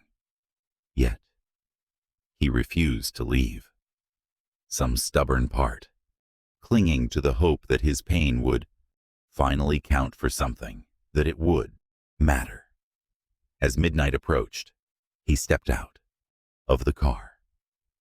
Hurricane-force winds immediately slammed into him. The downpour drenched him. In an instant, clinging his designer suit to his frame, he huddled under an awning, the only bit of shelter on the block, and began to call her name. Vivica. He yelled it into the storm, into the dark, to the cosmos that had brought them to this bitter end. Vivica, I am so sorry. Vivica, please. Vivica, just give me a chance. He screamed it until his throat was raw, until he was shaking, so hard his teeth began to chatter, until he had lost all feeling in his fingers and toes. It was an orderly who found him near dawn, slipping into unconsciousness from the cold, still whispering her name. They got him inside, warmed him, and tried to have him admitted, but he refused, stumbling out on unsteady legs, climbing back into his vehicle, and just sitting there, watching the hospital while the storm finally passed and the sun came up. A nurse relayed the story to Vivica. She took it in without a single change in her expression, saying only, "He has a flair for the dramatic. This changes nothing." But for a fleeting second, something stirred. Deep in her eyes, some minuscule acknowledgement that his anguish was genuine, even if it was inconsequential. Peter's fourth overture involved his finances. He liquidated several of his assets, amassing capital he'd been saving purely out of habit. $5 million, was wired to the hospital's cardiac unit with very specific directions to establish a fund for families who didn't have insurance, for children who desperately needed medical attention, but whose families couldn't pay for it. The fund was to be named after Caleb and Joshua Spencer. He also enclosed a second check, made out personally to Vivica, that would settle all of her medical bills, both past and future, plus an amount that would fund the boy's education all the way through graduate school. The check was delivered by a private courier. Vivica. The check arrived at the small, sterile room she was using near the hospital. She glanced at the number of zeros, then at Peter's familiar signature, and felt a profound emptiness. With cold precision, she tore the paper neatly in two, then into 4, then 8, and then 16. She didn't stop until it was just a pile of confetti, which she swept into an envelope and sent back to Peter's high-rise office without a single word. His assistant, Diane, later found him holding the tiny scraps like fragments of a sacred manuscript, trying to piece them back together. "She has no interest in your money," Diane remarked calmly. "Then what could she possibly want? Nothing that you can offer. That's the whole message. You already destroyed what was important to her. Now she's making it clear that everything you possess is utterly meaningless." Peter's fifth attempt was born of sheer desperation. He drove back to the hospital, but he didn't stay inside the car. This time, he made no effort to force his way in. He simply stepped into the main lobby, walked over to the ICU wing, and sat down on the floor. Security was on him in an instant. "Sir, you can't be here. I'm not causing any problems. I'm just sitting." Miss Spencer was very explicit. I know what she was. Explicit about, "I'm not here to see her, and I'm not here to see my sons. I am just going to sit here." The guards called their supervisor, who in turn called hospital management. Management then got the security directors on the line. The conclusion everyone reached was that Peter wasn't technically breaking any rules by sitting in a public space. So they let him stay. Hour after agonizing hour, he sat with his back flat against the wall. A mess of medical records and tissue matching reports lay scattered around him. People walked by, staring. The hospital staff started to gossip. He earned looks of both sympathy and utter disdain. He wouldn't eat, drank almost nothing, and just remained there, occasionally murmuring to himself. The words were a silent, desperate vow, a confession and a prayer rolled into one. "Even if this kills me, please, let me be the one to save what I once failed to protect." 36 hours crept by. His system was beginning to fail, overwhelmed by the relentless stress, his already weakened immune system, and the toll of the major procedure from which he was far from recovered. At long last, a nurse persuaded him to have some water. He managed a few small sips before pushing the bottle away. "You're going to waste away out here," she murmured. "We're all on borrowed time." Peter rasped back. "I'm just choosing a place where my ending might actually count for something." But his body was no longer listening to his will. Late on the second day, Peter's world went black as he collapsed. Completely unresponsive, his blood pressure had crashed. His body had finally surrendered. The paramedics managed to revive him. "Doctor?" Reeves materialized, his expression a perfect balance of deep concern and sheer fury. "You are severely immunocompromised. You absolute fool. Parking yourself on a hospital floor just after major surgery. Are you actively trying to get yourself killed? Did it work?"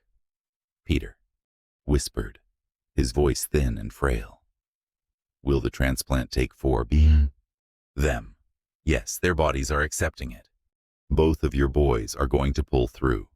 Peter let his eyes drift shut as tears cut tracks through the stubble on his face. Then it doesn't matter. What becomes of me? Dr. B. Reeves watched him for a tense moment, then came to a firm decision. I have to tell her what you've done. Not as a ploy, but because she has a right to the whole truth, to know that while she was shielding them from you, you were out here, ready and willing to die for them. They got Peter on a gurney and into a room, getting fluids into him and working to get him stable. As Dr. T. Reeves went to locate Vivica, he found her in a chair, positioned between the beds of Caleb and Joshua. Both sons were now alert and showing signs of recovery when their doctor walked in. Miss Spencer, there is something I must tell you regarding Mr. Clark. Her reply was instant and sharp. I have nothing to hear about him. Regardless, you have to see him. He's crashed. His entire immune response is failing. He was in intensive care for 36 hours, refusing all nourishment, and his system is giving up. Perhaps that isn't my place to say, but you also have a right to know what. He was mumbling while he was unconscious during the operation, and the words he's been repeating for 2 solid days. Dr. Reeves produced his phone, presenting her with the nurse's notes. Even if this kills me, let me protect the one I failed to protect before. Viva stared at the text. A tremor ran through her hands. He might not survive this, Dr. Reeves added, softly. The procedure itself left him incredibly vulnerable. This latest complication could be the final blow. And Miss Spencer, I am aware of what he put you through. I won't insult you by suggesting one act of sacrifice cancels out the past, but your sons will eventually have questions. They are going to want to know the truth about their father, and you'll have to be the one to decide the story. You tell them about the man who granted them the gift of life twice. Chapter 8. The breakdown that changed it all. Joshua Spencer woke to the rhythmic chime of machines and the sound of his brother's quiet breathing. They were in a shared room now, having finally been deemed stable enough to be near each other. Caleb had passed out in the armchair beside him, his hand still wrapped securely around Joshua's. The change in his condition had been staggering. Joshua could take a full breath without a struggle. His chest no longer ached with the rhythm of his own heart. The mental fog that had enveloped him for so long had vanished, leaving behind a kind of lucidity that was almost startling. He looked from his brother to their intertwined hands and felt a wave of immense gratitude. They had pulled through. Just then, a nurse bustled in to check his vitals, a warm smile spreading across her face when she saw he was conscious. Welcome back. How are you doing? Like I'm not on death's door anymore. She laughed. That's the goal. Your numbers look great. Both of you are responding beautifully to the transplant. The man who donated, Joshua said carefully. My mother won't talk about him. But he's our father, isn't he? The nurse's expression shifted to careful neutrality. That's something you should discuss with your mother. I'm discussing it with you. Is he our father? She hesitated, then nodded. Slowly, yes. Biologically speaking, is he here in the hospital? He's recovering from the extraction procedure. It took a lot out of him. Joshua processed this. Somewhere in this building was a man who was genetically his father, who'd given up bone marrow to save him and Caleb, but who their mother had never once mentioned in any positive context. When Vivica returned from the cafeteria, Joshua was sitting up, looking stronger than he had in weeks. Baby, you should be resting. Mom, I want to know about our father. Vivica froze, coffee cup halfway to her mouth. Caleb stirred, waking at the words. Want to know, too. There's nothing to tell. That's a lie, Joshua said, quietly. And you've never lied to us. Before, don't start now. Vivica sat down slowly, looking between her sons. These young men who'd grown up too fast, who deserved truth, even when truth was complicated. Your father is a man named Peter Clark. We were married. We divorced before I knew I was pregnant. He made a choice based on lies instead of love. And I chose to raise you. Without him. What kind of lies? And, Caleb asked. Someone convinced him I was unfaithful. I wasn't. But he believed. The accusation without proof. Divorced. Me and threw me out. I found out I was pregnant 3 weeks later. Why didn't you? And let him know we exist. I was shielding you from a man who chose suspicion over faith in me.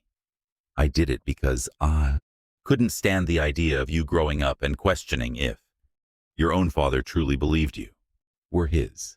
My love for you was too fierce to allow his corrosive paranoia to seep into your lives. Joshua considered her words, then said, But he's the one who saved us. That nurse told us the procedure was incredibly risky for him. Yes, which means he risked his own life for us. After an entire lifetime of being a ghost to you. One act doesn't cancel out 18 years of absence. But he didn't know about us. Caleb interjected. If you never let him know we were alive, how can you blame him for not being here? Vivica's eyes flashed with anger. I hold him responsible for tearing our marriage apart over a bunch of lies. I hold him responsible for making it, so I could never again entrust him with the most important people in my world.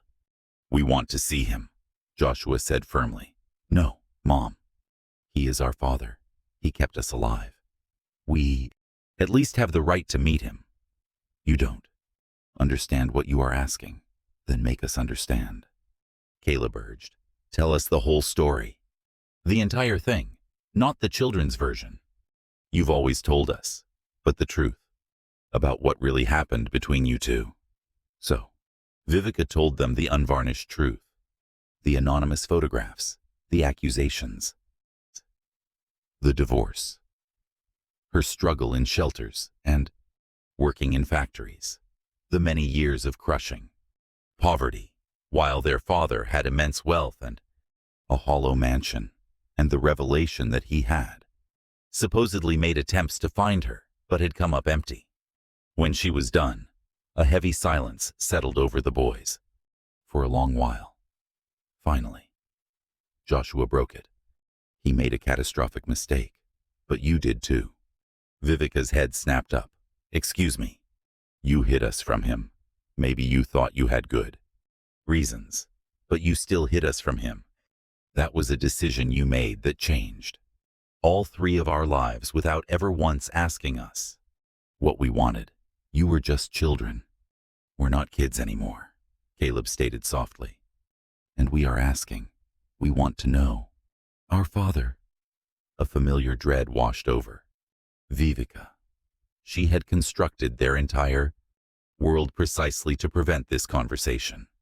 To never have to give a piece of them to the man who had shattered her.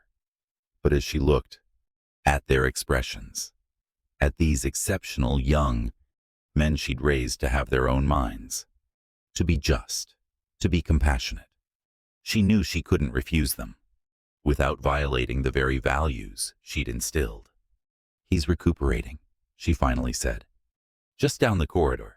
He'd given out from the strain of the operation and from doing something absolutely reckless afterward. What did he do? He parked himself outside the ICU for 2 days, taking no food or water, apparently to make some kind of point. She said it with a sneer. But her sons perceived something else beneath her tone. He was trying to show us he wasn't leaving. Joshua offered in a low voice. That he would suffer through anything to stay close to us. Later that night, as Vivica was conferring with the physicians about discharge procedures, Joshua came to a decision. He was still frail, still mending, but he could manage short distances on his own now.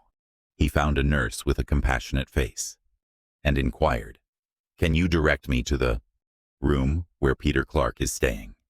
She shouldn't have complied. It was a breach of regulations, but she'd witnessed this family's quiet storm brewing, and the genuine plea in Joshua's eyes was enough to persuade her. Room 417. But what about your mother? I'm aware. I will manage that. He roused. Caleb, get up. We're going to see our father. They progressed carefully, lending each other their strength. Two young men, both of whom had brushed with death, now traversing the sterile hospital halls on a quest fueled by compassion and a deep need for truth. The light inside room 417 was low. Within, Peter Clark was asleep in the bed, looking far more fragile and aged than they had ever imagined. The rhythmic pulse of the monitors was the only sound. His face was hollow, his breathing faint. They slipped into the room unnoticed. Peter was not asleep. His eyes were fixed on the ceiling, adrift in a sea of thoughts they could never navigate. When he finally turned his head and saw them, it was as if his entire world crumbled and was rebuilt in the space of a single heartbeat. For a long, heavy moment, the room was silent. It was the first time the father and his sons had truly seen each other, each one discovering his own features mirrored in the faces of the others. Biology's undeniable signature. You're actually here, Peter breathed, his voice cracking with emotion. We're here, Joshua affirmed gently. We're your sons. My name is Joshua. This is my brother, Caleb. I know. Tears flooded Peter's eyes. I've gone over every photograph 1,000 times, memorizing your faces. But to see you in person, breathing, talking, it's everything. Why did you do it? Caleb's question cut through the air. That surgery was incredibly risky. You didn't have to endanger yourself for us. Yes, I did. Peter struggled to sit up, a sharp wince crossing his face. From the very first moment I learned you existed, you became my sons. Everything else just faded into the background. Even though we'd never met, Joshua questioned softly. Especially because we'd never met. Peter replied, I lost everything. Every single milestone of your childhood. That alone is the most profound loss a man can endure. If there was a chance for me to give you more years, a longer life, a bigger future, tell me, what wouldn't I have risked to make that happen? The brothers shared a silent glance, speaking a language only they understood. Our mother told us you destroyed her, Caleb said, his tone measured. She said, you accused her of being unfaithful without any real evidence. Peter's expression crumpled with pain. I did, and I was wrong, so profoundly, unforgivably wrong. I let arrogance blind me to trust. I listened to suspicion instead of love. I've lived with that mistake every single day of my life. She also told us, Caleb continued, that you tried to look for her, for what felt like an eternity. For years, I hired private detectives. I penned countless letters. That never reached her. His voice cracked. I shattered the most precious thing in my life. And by the time I understood my mistake, she had disappeared, with you in tow, and I never even had the chance to miss you, because I didn't know you were gone. Joshua edged closer to the bed, his gaze fixed on his father's features. The nurse shared something with us. She mentioned that during The operation, when your heart gave out.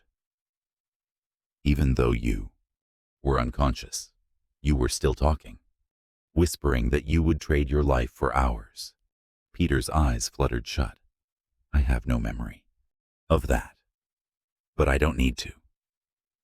Every single moment since I discovered you were real, I would have died for both of you in an instant. That is a father's duty. That's what a good father does, Caleb gently interjected. And we still don't know if you are one. All we know for sure is that you'd die for us, and that's not nothing. But choosing to live for us, that might be the harder part. I want that chance. I'm aware I have no right to even ask this. I know I'm 18 years too late to the game, but if you'd allow me, I want to get to know you, not as a biological footnote, but as your father. The brothers exchanged another look, an entire conversation passing between them, without a single word. And then, Joshua did something that made the air catch in Peter's throat. He reached across the sheets and enveloped his father's hand with his own. We forgive you. Joshua's voice was a quiet murmur. For the mistake you made with our mom, for all the years we spent apart, for everything. We forgive you. Caleb rounded the other side of the bed, taking Peter's free hand. We aren't angry anymore. We're just so grateful you're here, that we get this opportunity before it's gone forever.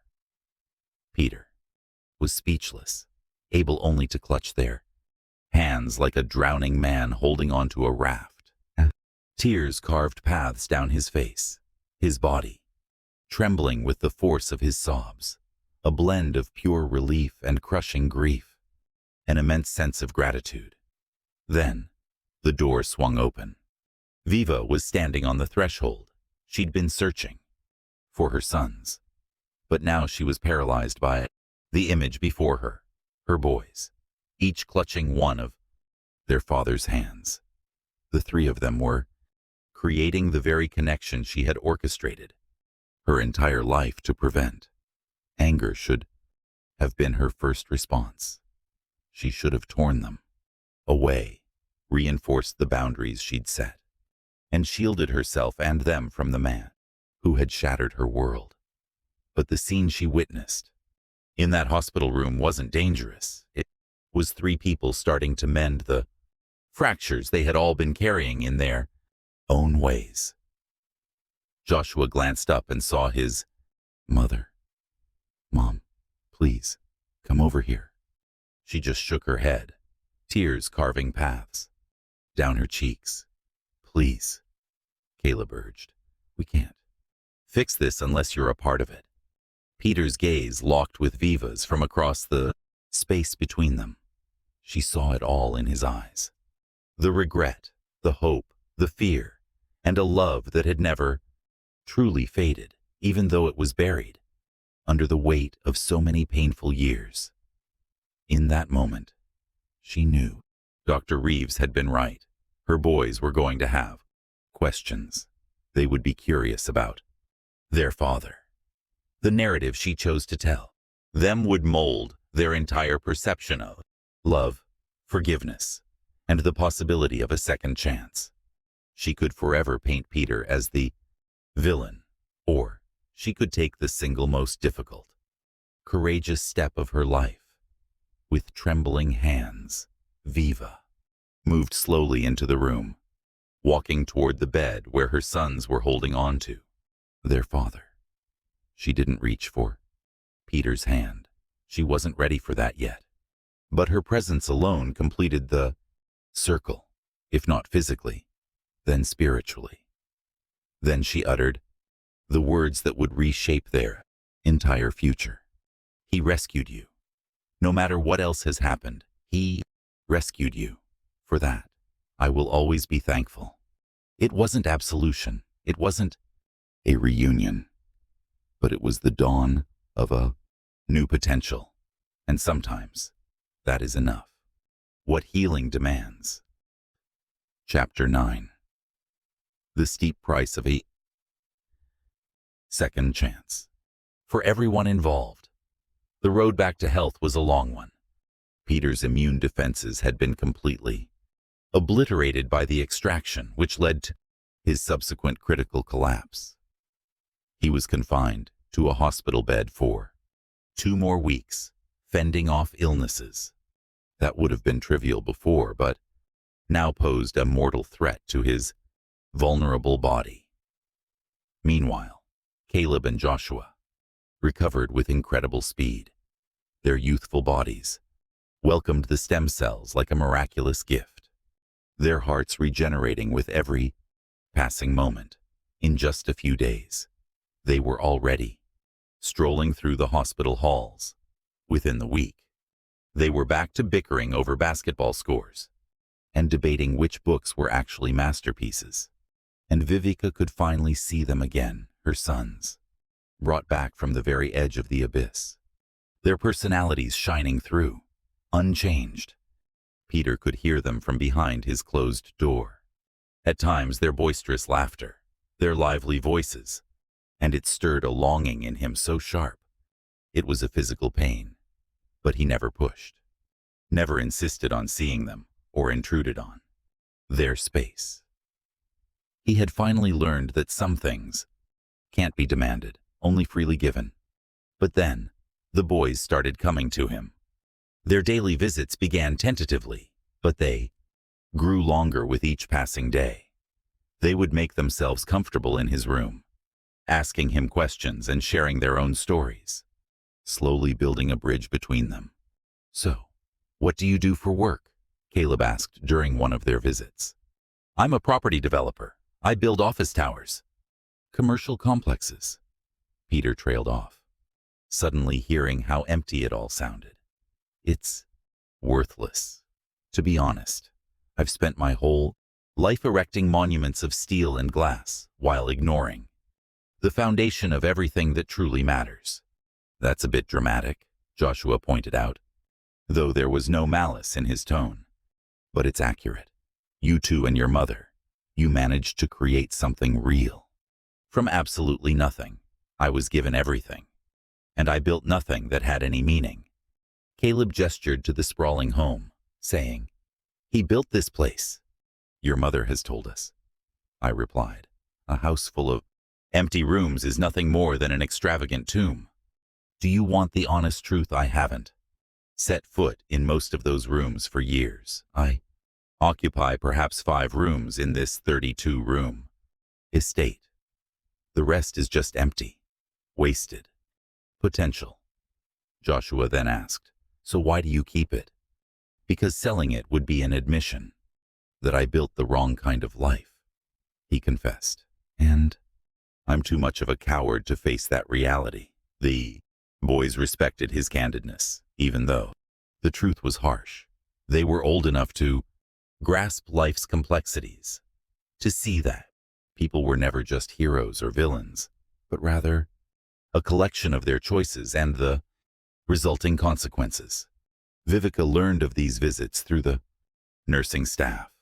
While she never stopped them, she also never took part. She would sometimes watch from the end of the hall, observing her sons with their father, witnessing them build the very connection she had worked so hard to prevent. It should have felt like a betrayal, yet it landed more like a certainty, like a natural force. She had tried to resist with sheer will. Alone. One afternoon, her sister came to visit. Helena had been largely absent throughout the crisis, preoccupied with her own health struggles. But she was here now, appearing frail and unnerved. "I have to tell you something," Helena began, her voice trembling. "Something I should have told you 18 years ago." A knot formed in Vivica's stomach. "What is it?" "After you divorced, letters started arriving for you, a whole stack of them, from Peter. They were all sent to your old apartment, the one you had before. You moved into his estate. The building manager forwarded all your mail to me, and Helena then produced a bundle of envelopes, yellowed by the years, held together by a rubber band that had all but turned to dust. I stopped them from ever reaching you. I read every single one, and then I got rid of them. Vivica accepted the stack of old envelopes, with hands that wouldn't stop shaking. Peter's corporate logo was printed in the corner. The dates stamped on them were all from the 2 years after their marriage had ended. Why? Because I was convinced he was trying to get back in your head. I saw how shattered you were when it was all over, and I swore I wouldn't let him put you through that kind of pain again. I was trying to protect you. I genuinely believed your life would be better if he stayed out of it. I saw those letters as nothing more than a pathetic attempt to manipulate you from a distance. You had no right, I know, and for 18 years, that guilt has been eating me alive. But now, after seeing everything that's happened, watching your boys with their father, I've realized that my meddling might be the very reason all of this unfolded the way it did. If you had seen those letters, if you had realized he was searching for you, maybe you would have told him about the babies. Maybe don't. Viva cut her off, her tone frigid. Don't you dare maybe me. Maybe I still would have protected my sons from a man who valued his suspicions more than he valued his wife. Or maybe we would have fixed things. But we'll never know, will we? Because you decided you had the right to play God with my life. I'm dying, Vivica, Helena whispered. The cancer. It's stage 4. They've given me 3 months, at best. I couldn't face the end while still carrying this secret. Vivica just stared at her aunt. This was the woman who became her whole world. After her parents were gone, the one who raised her, from a lost teenager, who championed her through every storm, and who had just admitted to a betrayal so profound it was unforgivable. Get out, Vivica said. Get out of my house. Take your guilt, your cancer, and your 3 months, and you get the hell away from me and my sons. Helena stumbled out, sobbing. Vivica stood in the silence, alone with the letters. She carefully opened them, one after another, reading words written 18 years in the past by a man she'd convinced herself was nothing but cruel. But the man on these pages told a completely different story. The first letter was cold and official, with the distinct feel of having been drafted by a lawyer. But scrawled at the very bottom was a note in Peter's own hand. I was mistaken. Please, let me tell you what happened. The second was far more personal and much longer. He confessed he'd hired private investigators, who had found absolutely nothing to suggest she'd been unfaithful. The photographs had been completely debunked. Malcolm was exactly the person Vivica always said he was. The anonymous tips had vanished the moment the divorce was finalized, proving they were a deliberate attack, designed to tear their marriage apart, not to reveal any kind of truth. The third was pure desperation. I have been looking everywhere for you, it read. It's as if you've disappeared off the face of the earth. Please, if this finds you, just write back. I don't care if it's to tell me you hate me. I just have to know that you are okay. The letters kept coming in that same vein. 63 of them, spread across 2 years, each one more agonizing than the last. Peter laid out every new discovery, apologized over and over again, and pleaded for a single chance to make things right, admitting that he had destroyed the only good thing that had ever happened to him. The final message was the most shattering. I'm going to stop writing now, not because my feelings have changed, but because I have to face the fact that these are never going to find you, and I am beginning to realize that perhaps they were never meant to. I have to believe you have moved on and created a new life, and my constant attempts to find you are just another way of bothering you. All I want is for you to be happy. Vivica, even if that happiness no longer involves me, especially if it doesn't, because a man like me never deserved you to begin with. So I'll stop my search. I'll send no more letters. I will let you go. But I will never stop regretting what I shattered. I will carry this guilt until the day I die. Viva clutched the letters. The entire narrative she had built for herself, completely disintegrating. Peter hadn't just callously moved on. He had spent 2 entire years desperately trying to repair what he had broken, and she had never had a clue, because her aunt had orchestrated Vivica's entire future. A part of her desperately wanted to stay mad at Peter, to cling to that familiar, justified anger. But holding these letters shattered everything she thought she knew. So that evening, she did something she hadn't dared to do in 18 years. She went to Peter's hospital room, alone, without her sons as a shield. He was propped up in bed, looking at something on a tablet, but his head snapped up the moment she walked in. A cascade of emotions: shock, hope, then terror, washed over his face in a matter of seconds. Viva. She lifted the stack of letters. Are these yours? His eyes went wide. How did you find those? I assumed they were gone forever, that you'd burned them, or that my aunt had gotten to them, hidden them from me. She told me everything today. Peter's expression crumbled, cycling through a storm of feelings before settling on a look of utter devastation. You never received them. All this time, I convinced myself you had read them, and just didn't care. But you never even knew. No, she confirmed. I never knew. She stepped nearer to the bed, clutching the pages as if they were proof in a trial. This doesn't undo what you did. I know, she conceded, but it changes the story. You weren't just being heartless, walking away without a word. You were actually trying to make it right. I was trying to reverse the single biggest regret of my life, he confessed, and I failed. Vivica sank into a chair, a sudden wave of exhaustion washing over her. Our boys asked me something earlier today. They wanted to know if I could ever find it in my heart to forgive you, and I couldn't give them an answer. You don't have to forgive me. I know that. That isn't why I was silent. I couldn't answer, because I have no idea what forgiveness even means after so much time. After all this hurt, I'm not even sure if it's possible anymore.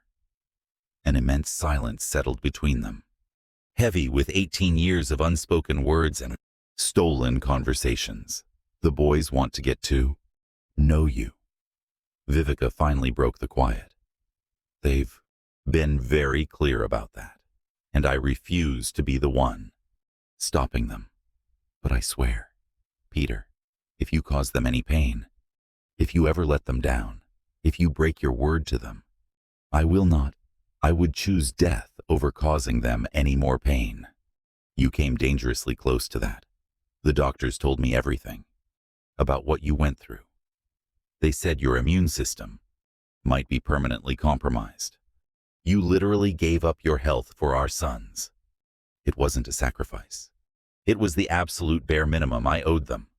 After 18 long years of nothing, Vivica's gaze lingered on him. This man, who she had once adored and then utterly despised, had shattered her life only to become their son's savior. He looked frailer now, etched with weariness, a shadow of the arrogant man who had coldly ejected her from his enormous estate. And yet, there was a new depth in his eyes, something that wasn't there all those years ago.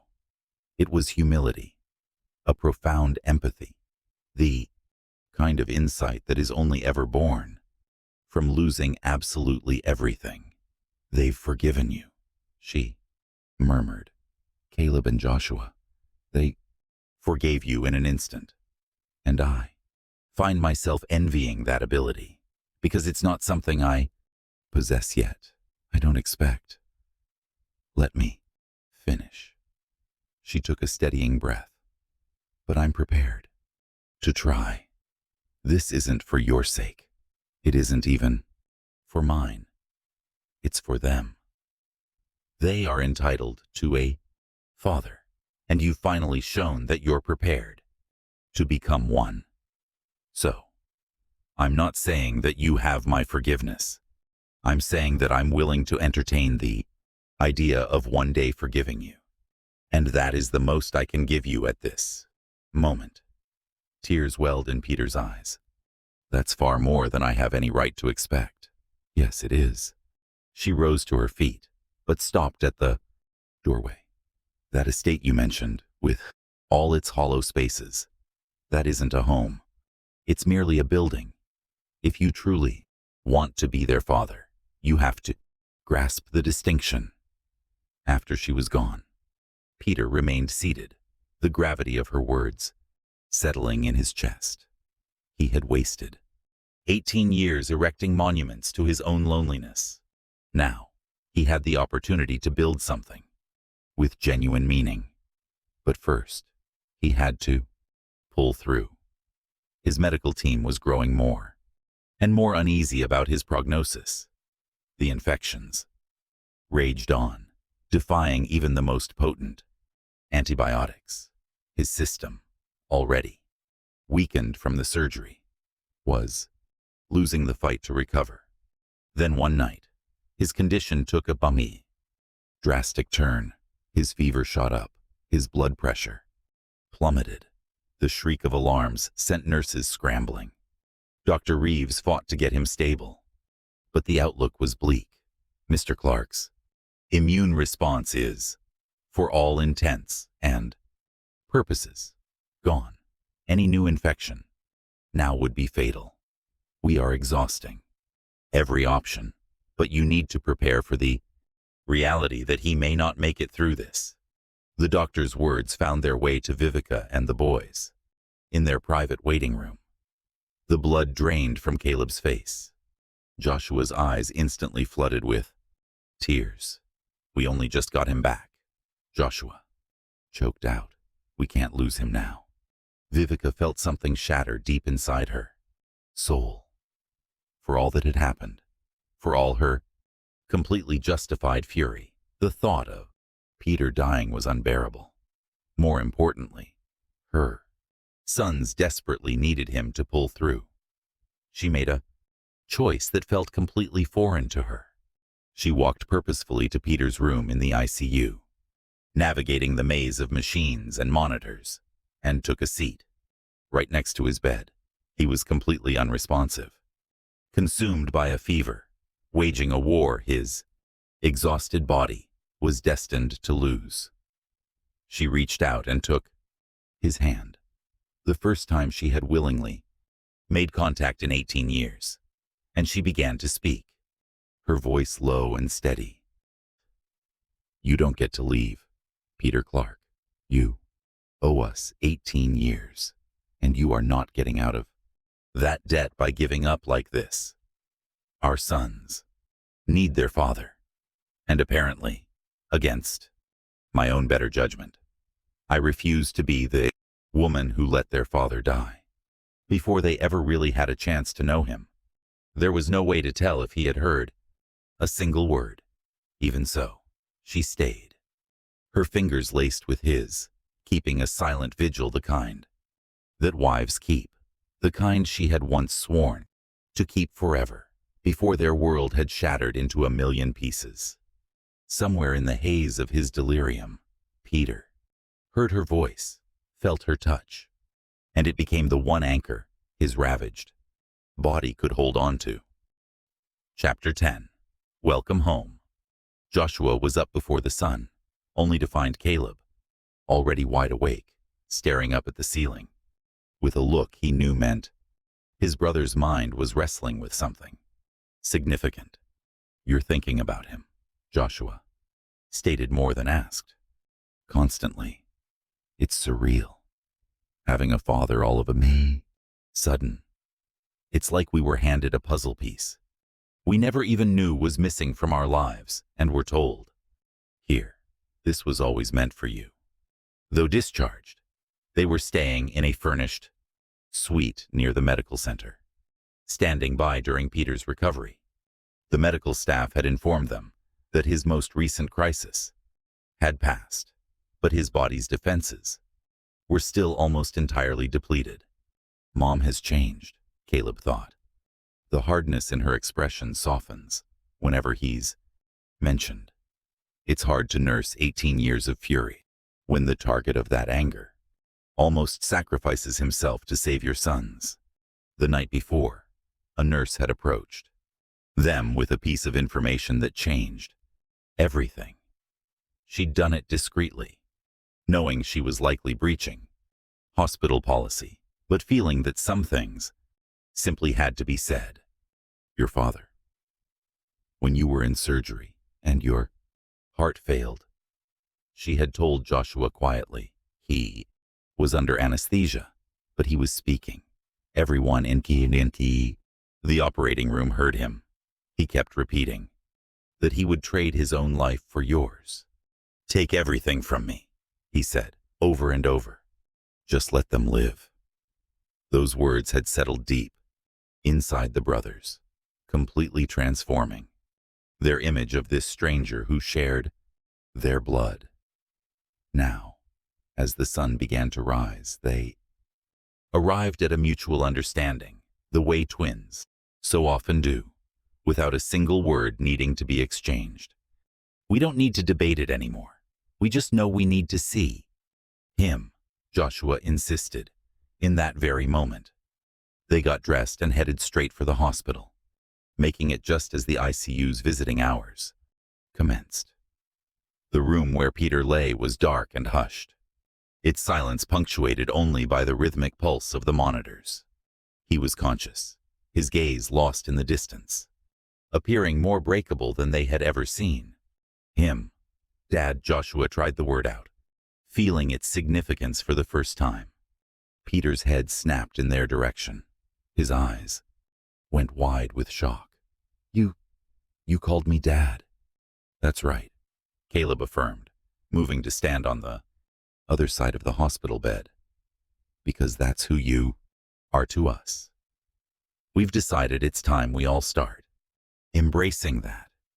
Peter was rendered speechless. He could only shift his gaze between them, his face a mask of utter astonishment and disbelief. A nurse mentioned something to us, Joshua continued, settling himself on the edge of the bed, about something you muttered during the operation that you were prepared to die for. I have no memory of that, but do you remember the feeling? Caleb asked. I've felt it from you every second since. I discovered you existed, Caleb added, gently taking his father's hand. That was the final proof we needed. It wasn't just the operation, although that was huge, but the realization that even while unconscious and barely clinging to life yourself, your first instinct was our safety. That's not a calculated move or a performance. That is simply the man you are. I just want to be deserving of you. Peter choked out, his voice thick with emotion. Of both of you. I realize I've lost everything. I know. I can't reclaim those lost years. But if you give me the chance, I want to be your father. For all the days I have remaining. Here's the thing, Joshua replied, taking Peter's other hand in his. You've always been our father. Genetics made that a fact from the moment we were born. The only thing that's changed is that we're ready to accept it. But Dad, there is something you must grasp. Anything. Mom is in this picture. 2. You don't get to be our father unless you are willing to confront the past with her. Between the two of you, we won't be treated as two separate parts of your life. You have to repair what you shattered with her, or this is never going to work. The weight of that ultimatum settled on Peter's features. She might never forgive me. That's possible, but you still have to make the effort, not with some grand, empty gesture, or by throwing money at the problem, but with genuine honesty, with endless patience, with proving that you truly comprehend the depth of what you did and why. It was so unforgivable. And then doing the work. Anyway, a voice from the doorway suddenly made them all turn their heads. You're both incredibly wise. For a couple of kids who almost died last month, Viva was standing there, holding coffee, looking utterly exhausted, yet more present than she had been in weeks. Mom, Caleb started. We were just explaining things to Dad. I heard, she said, walking into the room. She passed the coffee mugs to her sons, making a point of not having one for Peter, and they are 100% right. If you want any kind of relationship with them, we all need to figure out what that really looks like. All of us, as a unit. I'll do anything you need, Peter promised instantly. First on the list, you need to stop dying. The doctors told me you're stable, but you're not out of the woods. Her eyes finally locked onto his. You don't get to rescue them and then turn around and abandon them all over again by dying. That is not how this is going to go. I'm trying to get better. Try harder. Her tone was sharp, but there was something else hiding beneath the surface. Maybe it was concern, or just the faint echo of feelings she had buried 18 years ago. She pulled an item from her purse. The stack of letters, their edges now soft from countless readings. These changed things, she confessed. Quietly, they didn't fix everything, but they showed me you weren't simply being cruel. You were wrong. You knew you were wrong, and you tried to undo it. That means something. I spent 2 years looking for you. I'm aware. And I spent 18 years forging a life without you. You were deliberately kept in the dark. We were both working with only pieces of the puzzle, making decisions that felt justified back then, but which ultimately led us to this heartbreaking standoff. Peter shifted carefully, a wince crossing his face from the pain in his still mending body. I shattered our world because of my own pride and a web of lies. That fault is mine alone. But I need you to hear this, Viva. My love for you never once faded. I never moved on. I never even considered replacing what we lost. For 18 years, I've been haunting that house like a ghost, paying a self-imposed penance for discarding the only authentic thing I ever possessed. That's not a healthy way to live, Peter. No, it's not. But it is the truth.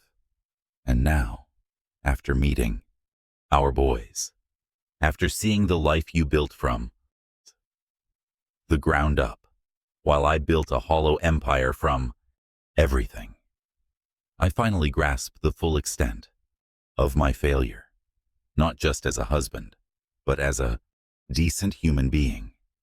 Viva sank into a chair, her emotional armor visibly beginning to fracture. I can't just forget what you did. I can't simply erase the accusation, the public divorce, being thrown out with nothing, giving birth by myself, raising them in destitution while you were bathed in luxury. I'm not asking you to erase it. I'm begging for the opportunity to demonstrate that I am no longer that man, that I have finally learned what truly holds value. Their sons watched their parents, the two individuals who had created them, and then annihilated one another. Now, cautiously navigating the fragile prospect of mending what was broken. What do you want, Vivica? Finally asked. From any of this. From me. From them. from whatever might happen next.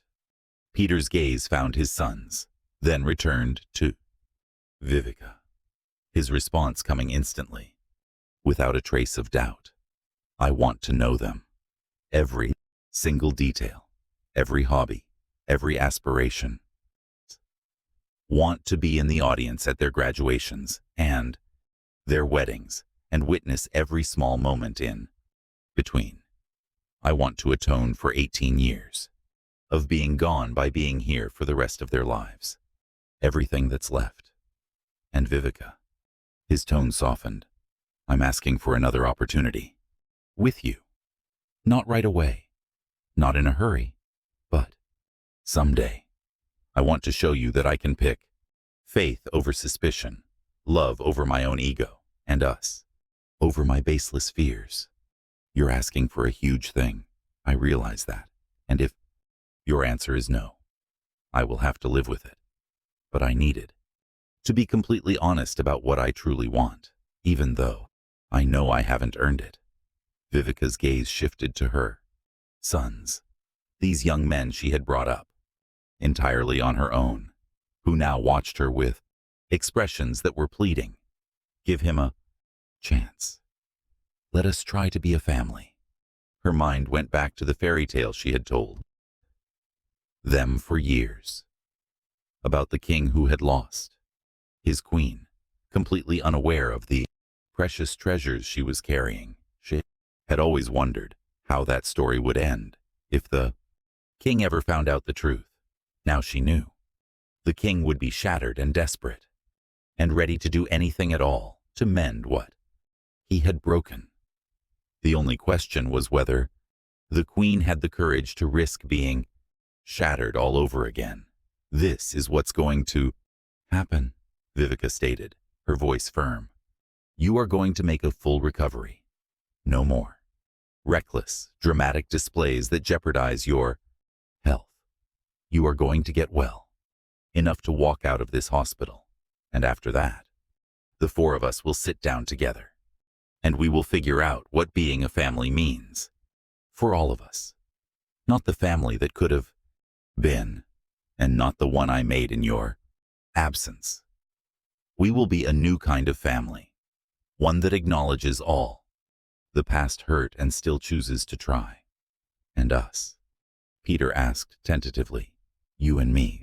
You don't earn us back overnight. That is not how rebuilding trust works. But I am willing to find out if the man who penned those letters, who would die for his sons, the man who's been humbled by his own actions, if that man is someone I could possibly learn to trust. Once more, it was not forgiveness. It wasn't forgiveness, but it was a beginning. And that was infinitely more than Peter had ever dared to hope for. Belonging to him. His sons closed the distance, guiding their parents' hands together until they formed a small fragile circle, a physical bond mirroring the emotional one they were fighting to rebuild. Caleb laid his own hand over his parents. We've let it go. Dad, completely. Whatever happened 18 years ago, that debt is paid. What you've done for us since then, that's the man. You are. Joshua stacked his hand on top. There's no anger left, no pain. We just want our father. We need to have this time with you before there's no time left. Peter clutched his son's hands, the tears now falling freely, unchecked. I love you both. I have loved you from the second I knew you were in this world, and I will love you until I draw my final breath. Viva felt something inside her shatter, not falling to pieces, but cracking wide open. The defenses she had painstakingly built for 18 years were finally collapsing, crushed by the sight of her children finding their way back to their father. It was undeniable proof that people could truly change, a fragile hope that some wounds were not meant to last forever. She didn't retreat when Peter's grip instinctively tightened on her hand. She didn't even flinch when His thumb traced a pattern across her knuckles, a gesture that was a ghost from their past.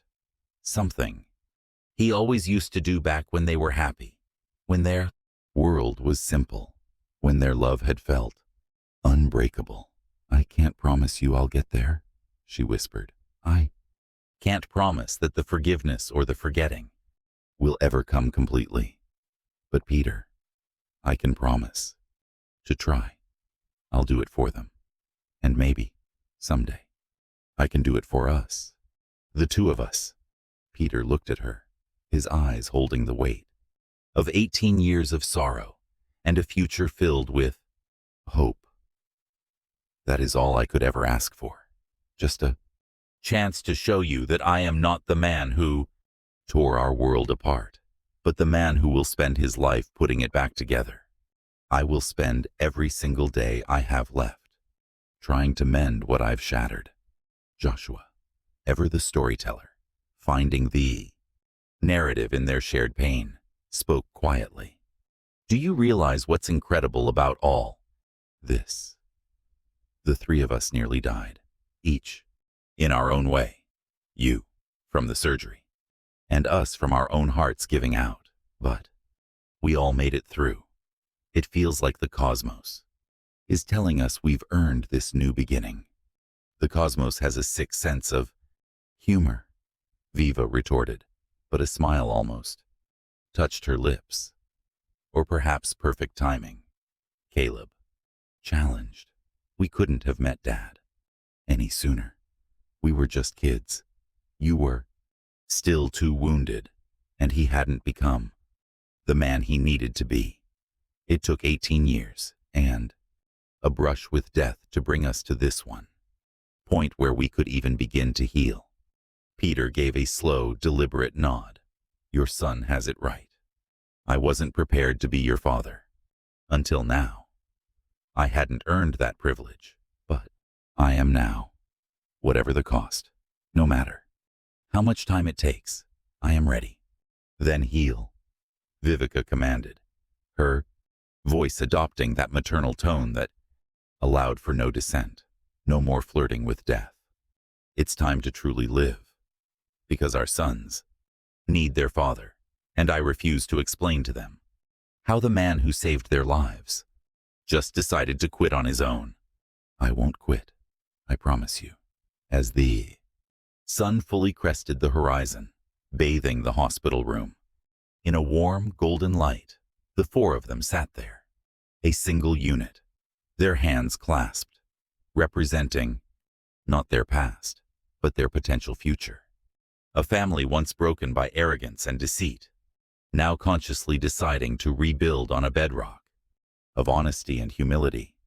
Peter looked at the three people who had become his entire universe and breathed the same words Vivica had said to him 18 years ago, just before their world collapsed. "Welcome home." A sharp intake of breath was Vivica's only reply. Those were the very words she'd uttered the day they had first, just after they were wed, him sweeping her into his arms as they entered their very first apartment. Those words had been a promise. "You are safe. You are cherished.